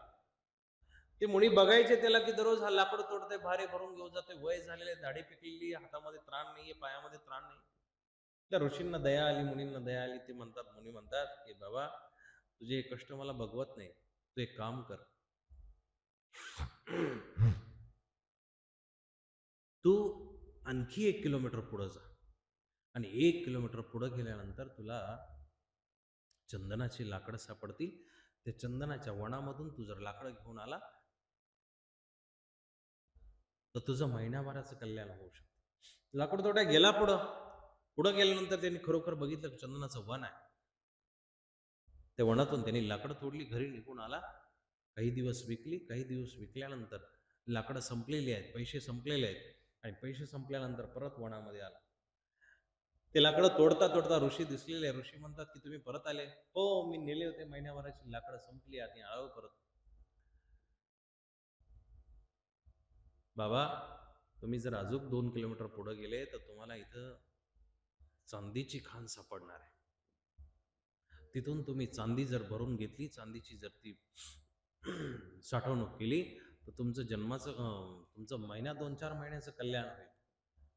तुम्ही अचानक तुम्हाला इकडे येण्याची गरज पडणार नाही, तुम्हाला इतका त्रास घेण्याची गरज पडणार नाही. लाकूड तोड्याने ती गोष्ट ऐकली, वनामध्ये गेला. दुसऱ्या वेळेस त्यांनी बघितलं चांदीचे खऱ्या अर्थानं तिथं डोंगर होता आणि त्या डोंगरातून चांदी निघत होती. त्याने ती चांदीची घेतली, दगडं घेतले आणि बाजारामध्ये जाऊन विकले.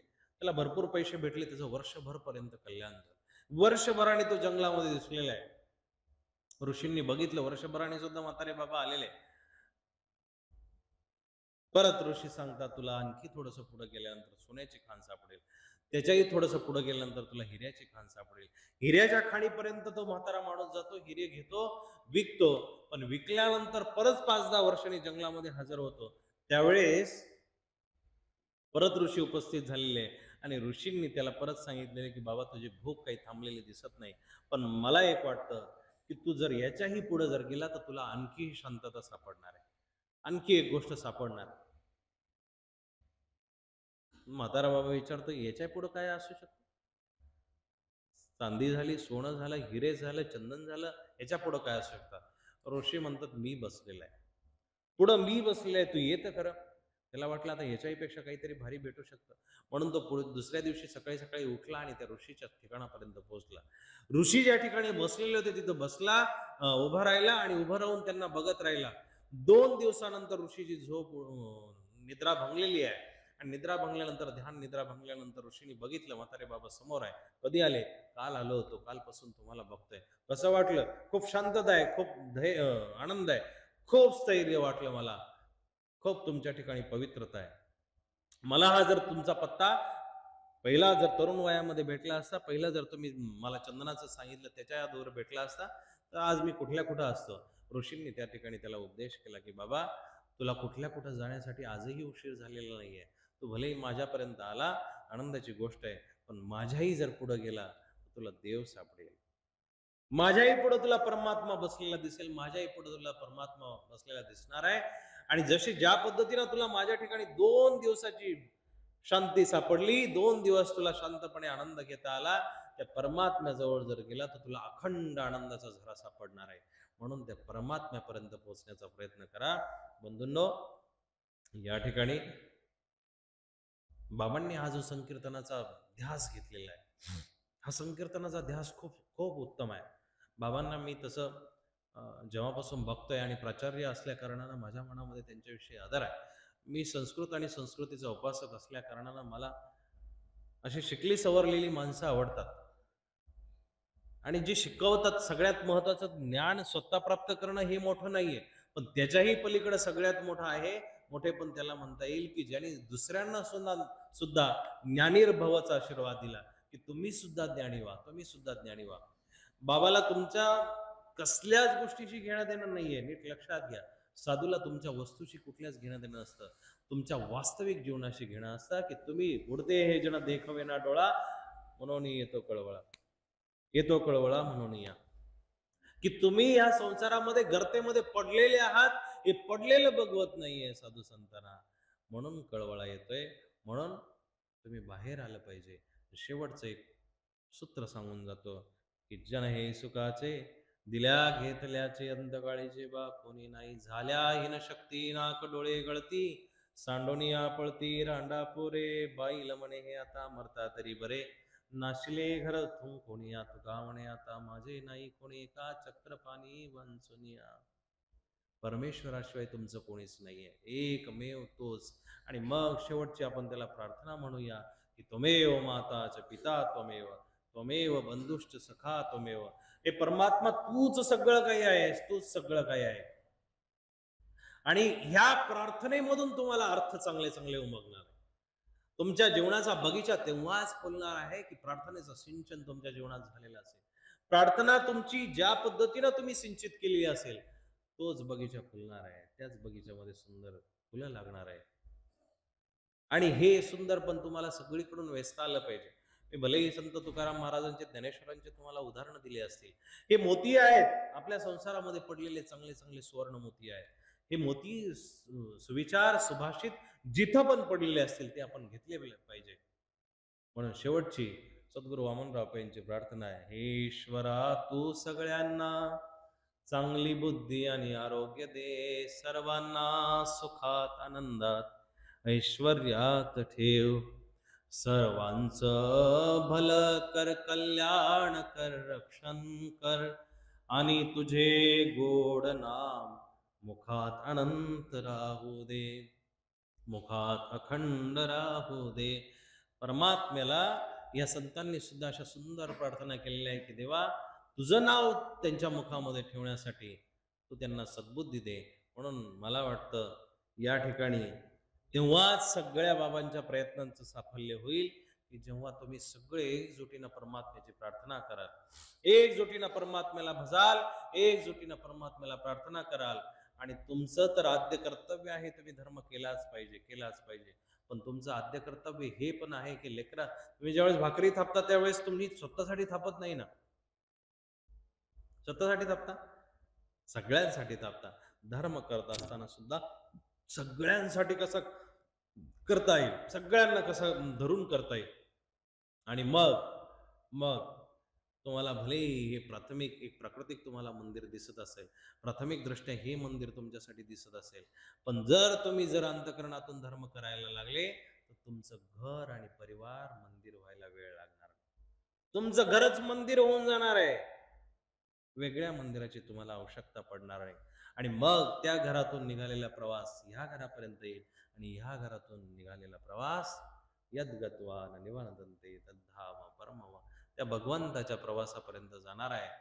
आणि मला वाटतं याच्या याच्या पलीकडचा दुसरा कोणताही खरा धर्म असू शकत नाही. हाच खरा धर्म आहे, हाच खरा धर्म आहे. आणि ज्यांनी खरा धर्म आचरण केला तोच जगाला प्रेम अर्पण करू शकतो. साने गुरुजींनी जे म्हटलेलं आहे, की जो खऱ्या अर्थानं धर्म करतो, जो धार्मिक आहे, धर्मवान आहे, तोच जगाला प्रेम अर्पण, त्याची वाणी सुगंधित होऊन जात असते, त्याची वाणी मधुप्रिया होऊन जात असते. कोणाची? ज्याच्या अंतःकरणामध्ये धर्म आहे. मग तो दीन दुबळ्यांचं रक्षण करत असो. जगी जे दीन ती पतित, जगी जे दीन पद दलित, तया जा कोणी उठवावे, जगाला प्रेम अर्पावे, खरा तो एकची धर्म, जगाला प्रेम अर्पावे. प्रभूची लेकरे सारी, तयाला सर्वही प्यारी. भांडताना ही वळ लक्षात ठेवा. सासू सुना किंवा भाऊ भाऊ कोणी भांडत असेल, गावागावात कोणी भांडण लावत असेल, तर ही गोष्ट लक्षात ठेवा. प्रभूची लेकरे सारी तयाला सर्वही प्यारी. त्याची जर लेकरं आहेत, त्याच्यामध्येही तो आहे, तुमच्यामध्ये तो आहे.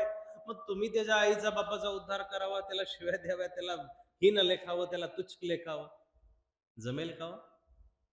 नाही जमणार. बगल में छुरी और मुंह में राम, बात नाही जसती. ती गोष्ट काही जमत नाही. म्हणून अशा गोष्टी करू नये. प्रभूची लेकरे सारी तयाला सर्वही प्यारी. पुनाना तुच्छ लेखावे जगाला, प्रेम अर्पावे खरा तो एकची धर्म जगाला, प्रेम अर्पावे. आपल्यासाठी खरा जो धर्म आहे तो महानुभाव धर्म आहे. महानुभाव संप्रदाय इतका स्वच्छ, सुंदर आणि सुगंधित धर्म तुम्हाला जगाच्या पाठीवरती कुठला सापडणार नाही. या धर्माने तुम्हाला मुंगीचं सुद्धा वाईट चिंतन करू नये असं सांगितलेलं आहे. या धर्माने तुमच्या अंतःकरणाला आणखी नाजूक करण्यासाठी सांगितलेलं आहे. म्हणून ह्या धर्माला तुम्ही धारण केलेले आहात. तुम्ही खऱ्या अर्थानं अनुभव घ्या, तरच तुम्ही महानुभाव व्हाल आणि तरच तुमचं महानुभाव असणं, महानुभाव होणं हे शोभून दिसेल. झालेली सेवा या ठिकाणी प्रभू अर्पण करतो, ईश्वराच्या अर्पण करतो. आदरणीय बाबांनी मला या ठिकाणी बोलवलं. माझी पात्रता नसताना या ठिकाणी उच्चासनावरती बसवलं. बाबांसमोर आदरणीय दादा, माझ्या सगळे ज्येष्ठ आमचे मार्गदर्शक आहे, या मार्गदर्शकांसमोर, आई तपस्विनींसमोर उच्चासनावरती बसलो. देवाच्या समोर उच्चासनावरती बसल्यामुळं मला अधिकृतीचा दोष लागलेला आहे. आपल्या सर्वांजवळ जड अंतकरणाने क्षमा मागतो. बाबांजवळ, बाबांच्या मी धुळीचा पाईक आहे. बाबांच्या विचाराला पुढं नेण्यासाठी आणि बाबांनी केलेली ही आज्ञा माझ्यासाठी शिरसावंद आहे. बाबा, तुम्ही आम्हाला घडवताय, तुम्ही आम्हाला सांगताय. भलेही तुमचं आमचं अंतर प्रादेशिक रूपाने जास्त असेल, मनातून तुम्ही आमच्यासाठी आदरणीय आहात आणि बाबा तुमच्यासाठी सुद्धा प्रेरणादायी आणि आदरणीय आहे. तुम्ही असं स्वच्छ आणि तांदळासारखं धुतलेलं जीवन तुमच्या गावामध्ये राहतंय, तुमच्या गावामध्ये तप करतंय. या तपाचा प्रभाव तुम्हाला भलेही आज दिसत नसला, पण काही काळानंतर तुम्हाला ती उणीव जाणवेल. म्हणून असलेल्या ह्या गुरुजनांचा आपण आदर करावा, असलेल्या ह्या गुरुजनांच्या वाणीचा आदर करावा, असलेल्या ह्या गुरुजनांच्या संस्कारांचा आणि त्यांच्या अस्तित्वाचा आपण आदर करावा. एवढीच शुभकामना व्यक्त करतो. झालेली सेवा संपवतो. काही उणेपरी शब्द आपल्यासमोर आले असतील त्याबद्दल आपण सश्रद्ध अंतकरणाने क्षमा करावी. दंडवत प्रणाम. भगवान श्री चक्रधर.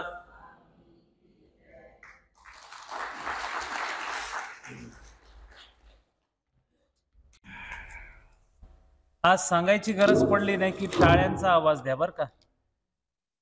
विचारांचं सौंदर्य असलं की टाळ्या सांगावी लागत नाही, पण मला अजूनही वाटत नाही आवाज द्यायला. बटन चालू आहे.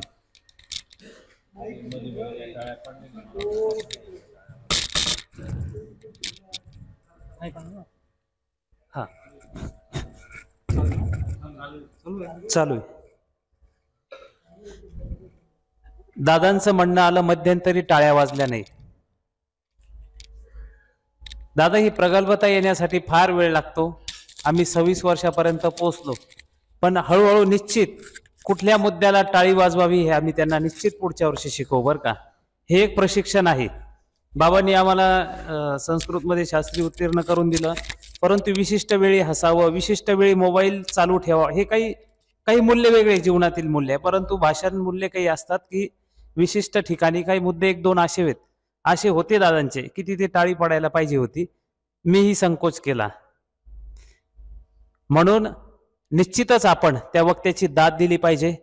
दादांनी आपल्याला सांगितलं, 2-5 मिनिटं जास्त नाही घेणार तुमचा, बाबाजींची आज्ञा घेतली की आपल्याला मागता आलं पाहिजे. आजचं चिंतन आपण दादाजींच्या मुखारविंदातून केलेलं आहे, त्याचा उहापोह आहे, परंतु 2-5 मिनिटं त्याचे. की जेव्हा नारायणी सेना मागण्यासाठी दुर्योधन आणि अर्जुन सुद्धा जातो, परंतु सेना कोणाकडे जाते आपण चिंतन केलं आज? दुर्योधनाकडे. सहजच प्रभू म्हणतात त्याला, कोणाला? अर्जुनाला, हार निश्चित है तेरी हरदम रहेगा उदास. नारायणी सेना तर त्याने नेलेली आहे. हार निश्चित है तेरी हरदम रहेगा उदास, माखन दुर्योधन ले गया केवल छाछ बची है तेरे पास. म्हणजे तुझ्याकडे फक्त ताक उरलेला आहे. माखन म्हणजे लोणी घेऊन गेला दुर्योधन, आता काय राहिलं, फक्त मीच राहिलो तुझ्याकडे एकटा. तेव्हा अर्जुन देवाला काय म्हणतो, श्रीकृष्णांना, हे प्रभो जीत निश्चित है मेरी, हे प्रभो जीत निश्चित है मेरी, दास नहीं हो सकता उदास, माखन लेकर क्या करूं जब माखन चोर है मेरे पास. असं काहीतरी बरं वाटतं माणसाला बोलणाऱ्याला सुद्धा, बरं का, आल्हाद वाटतो. काहीतरी दाद देणारी मंडळी आहे. असो, या चिंतनातून पुढे आपण बरंच काही श्रवण केलं दादाजींच्या वक्तव्यातून, की निश्चित धर्म आपल्या अंतःकरणामध्ये जर असेल तर आणि तरच ते धर्माचे संस्कार घरामध्ये भांडणं होऊ देणार नाहीत. म्हणून श्रीमद भगवद्गीता आपल्याला धर्म शिकवतो, लीळाचरित्र आपल्याला धर्म शिकवतो. ईश्वराचे 6 धर्म असून अनंत धर्म आहे, अनंत धर्म आहेत, परंतु कमीत कमी त्यांनी सांगितलेला धर्म आपण आपल्या जीवनामध्ये उतरवावा, असं दादाजींनी त्यांच्या निरूपणामध्ये सांगितलं. मंदिरामध्ये शेवट जात असताना दादांनी सांगितले की मंदिरात तुमची पवित्रता असावी, परंतु नोटांविषयी, मागे मी एकदा उल्लेख केला होता नोटांविषयी 2-3 वर्षापूर्वी, की स्वच्छ असाव्यात, स्वच्छ असाव्यात. जर आपण बाकी सगळ्या गोष्टीची पवित्रता पाळतो ना, नाही नव्या भेटू शकत प्रत्येकाला, परंतु त्या स्वच्छ तरी असल्या पाहिजे. काही जाणकारांच्या मते उपहाराच्या ताटामध्ये बाबा नोटा कोऱ्या असल्या तर ठेवाव्यात, नाहीतर त्या ताटाखाली लावल्या तरी हरकत नाही. मळलेल्या कळक्या असल्या तर त्या ताटात शोभा देत नाही किंवा त्या व्यवस्थित नसतात. उपहार पवित्र असावा म्हणून आपण सर्व सोवळे पदार्थ त्यामध्ये अर्पण करीत असतो. मग नोटच का तशी, म्हणून जर मळलेली चुकून जर नोट असेल त्यावेळेला तर ती खाली ठेवावी, असा आग्रह काही विद्वानांनी धरलेला आहे. असाच एकदा नोटाचा प्रसंग आला. एक बाई आल्या गडबडीत, म्हणे बाबा जाते मी आता घरी, कार्यक्रम संपला, चुकून नोट काढली, अचानक कपाळाला लावली. मी अशी केली, तिने असं पाहिलं, बाबा चुकून तुम्हाला 500ची नोट दिल्या गेली म्हणे. वापस दिली. विनोदाचा भाग माझ्याकडे दिला होता म्हणून सांगायचं तात्पर्य एवढं, की बाबाजींनी 500चा विडा तुम्हाला अर्पण करायला सांगितलेला आहे. असेल ज्याच्याकडे त्याने निश्चित ठेवण्याचा परवा दिवशी प्रयत्न करा. असेल तर, नसेल तर काही सक्ती नाही, असेल तर ठेवण्याचा प्रयत्न करायचा आहे. आपण जर जावई आले तर निश्चित त्याचा व्यवस्थित काय जे काय असेल त्याचा उपचार करतो. मग श्री दत्तात्रय महाराजांचा अवतार दिन म्हणजे माझ्या जीवनातील, माझ्या गावातील आणि माझ्या परिवारातील हा उत्सव आहे. म्हणून चांगल्यात चांगलं करायचं, आपण तो प्रयत्न करायचा आहे. 500 ठेवायचा आग्रह नाही, परत घरी गेल्यानंतर रात्रभर तोच विचार घोळेल, दोन्ही बाबा 500च म्हणत होते, काय भानगडे. म्हणून निश्चित आपण जसं द्याल तितकंच परत तुम्हाला येईल, हा सांगण्याचा हेतू आहे. देवाला जर द्याल तरच, देतो तो देव आहे, परंतु कुठेतरी मागे दिला असेल तर ते या जन्मामध्ये आलं. म्हणून त्या दिवशी तुम्हाला सांगितलं की जीवनातील 10% भाग तुमचा, 100 कमाई असेल तर 10 रुपये बाजूला धर्मासाठी, देवासाठी. 1000 कमाई असेल 100 बाजूला टाकून द्या. निश्चित ही कुठेतरी तुमची क्रिया ईश्वरापर्यंत पोहोचेल, यात काही शंका नाही. म्हणून या ठिकाणी आदरणीय पूजनीय श्रद्धेय दादाजींनी आपल्याला अंतःकरणपूर्वक धर्म आपल्या जीवनामध्ये कसा असावा, कशा पद्धतीने रुजवावा. शेवट अर्जुनाचा एक उदाहरण सांगेल 1 मिनिटाचा आणि थांबेल. जेव्हा श्रीकृष्ण चक्रवर्तींनी महाभारताचं युद्ध संपलेलं होतं आणि 5ही पांडवांना सांगितलं, आपण आज चिंतन केलं, तेज भज कुरु, ज्याप्रमाणे तिथे सांगितलं मदळसाराणीने, त्याच्या आईने त्याला तो संदेश दिलेला आहे. तिथे देवाने महाभारताचं युद्ध झालं आणि सगळं साम्राज्य पांडवांनी जिंकलेलं आहे. देवाने सांगितलं सोडून द्या आता. 5ही पांडव गेले हिमालयामध्ये आणि द्रौपदी सुद्धा सोबत होती. अचानक द्रौपदी त्या बर्फामध्ये पडली आणि धर्मराज म्हणतो द्रौपदीला उठवायला जा. कोणाला सांगतात? अर्जुनाला. अर्जुन लगबगीने जातात आणि द्रौपदी सहजच पाहते. तिच्या मनात विचार येतो की अर्जुनामुळेच मी 5 पांडवांची पत्नी झाली, त्यालाच खरंच माझी काळजी आहे. ती सहजपणे थोडीशी लाजल्यासारखी करते, आडपालव घेते. तेव्हा अर्जुन आपल्या स्वपत्नीला म्हणतो, बरं का, वाक्य लक्षात घ्या. श्रीकृष्ण चरित्र याला दाखला आहे. अर्जुन स्वतः म्हणतो, मला धर्मानेच पाठवलं आहे आणि मी धर्मबुद्धीनेच तुला उठवण्यासाठी आलो आहे. देव आणि धर्म कधीही विसरू नको. स्वतःचा पती आपल्या पत्नीला जाताना हा संदेश देतोय. म्हणून आपल्या जीवनामध्ये यद धारयते तद धर्म, म्हणून तो धर्म धारण करावा. निश्चितच ईश्वर आपलं रक्षण करेल. असो, या ठिकाणी असेच दादाजींचे योग आपल्या जीवनामध्ये येवोत हीच या ठिकाणी सद्भावना व्यक्त करतो.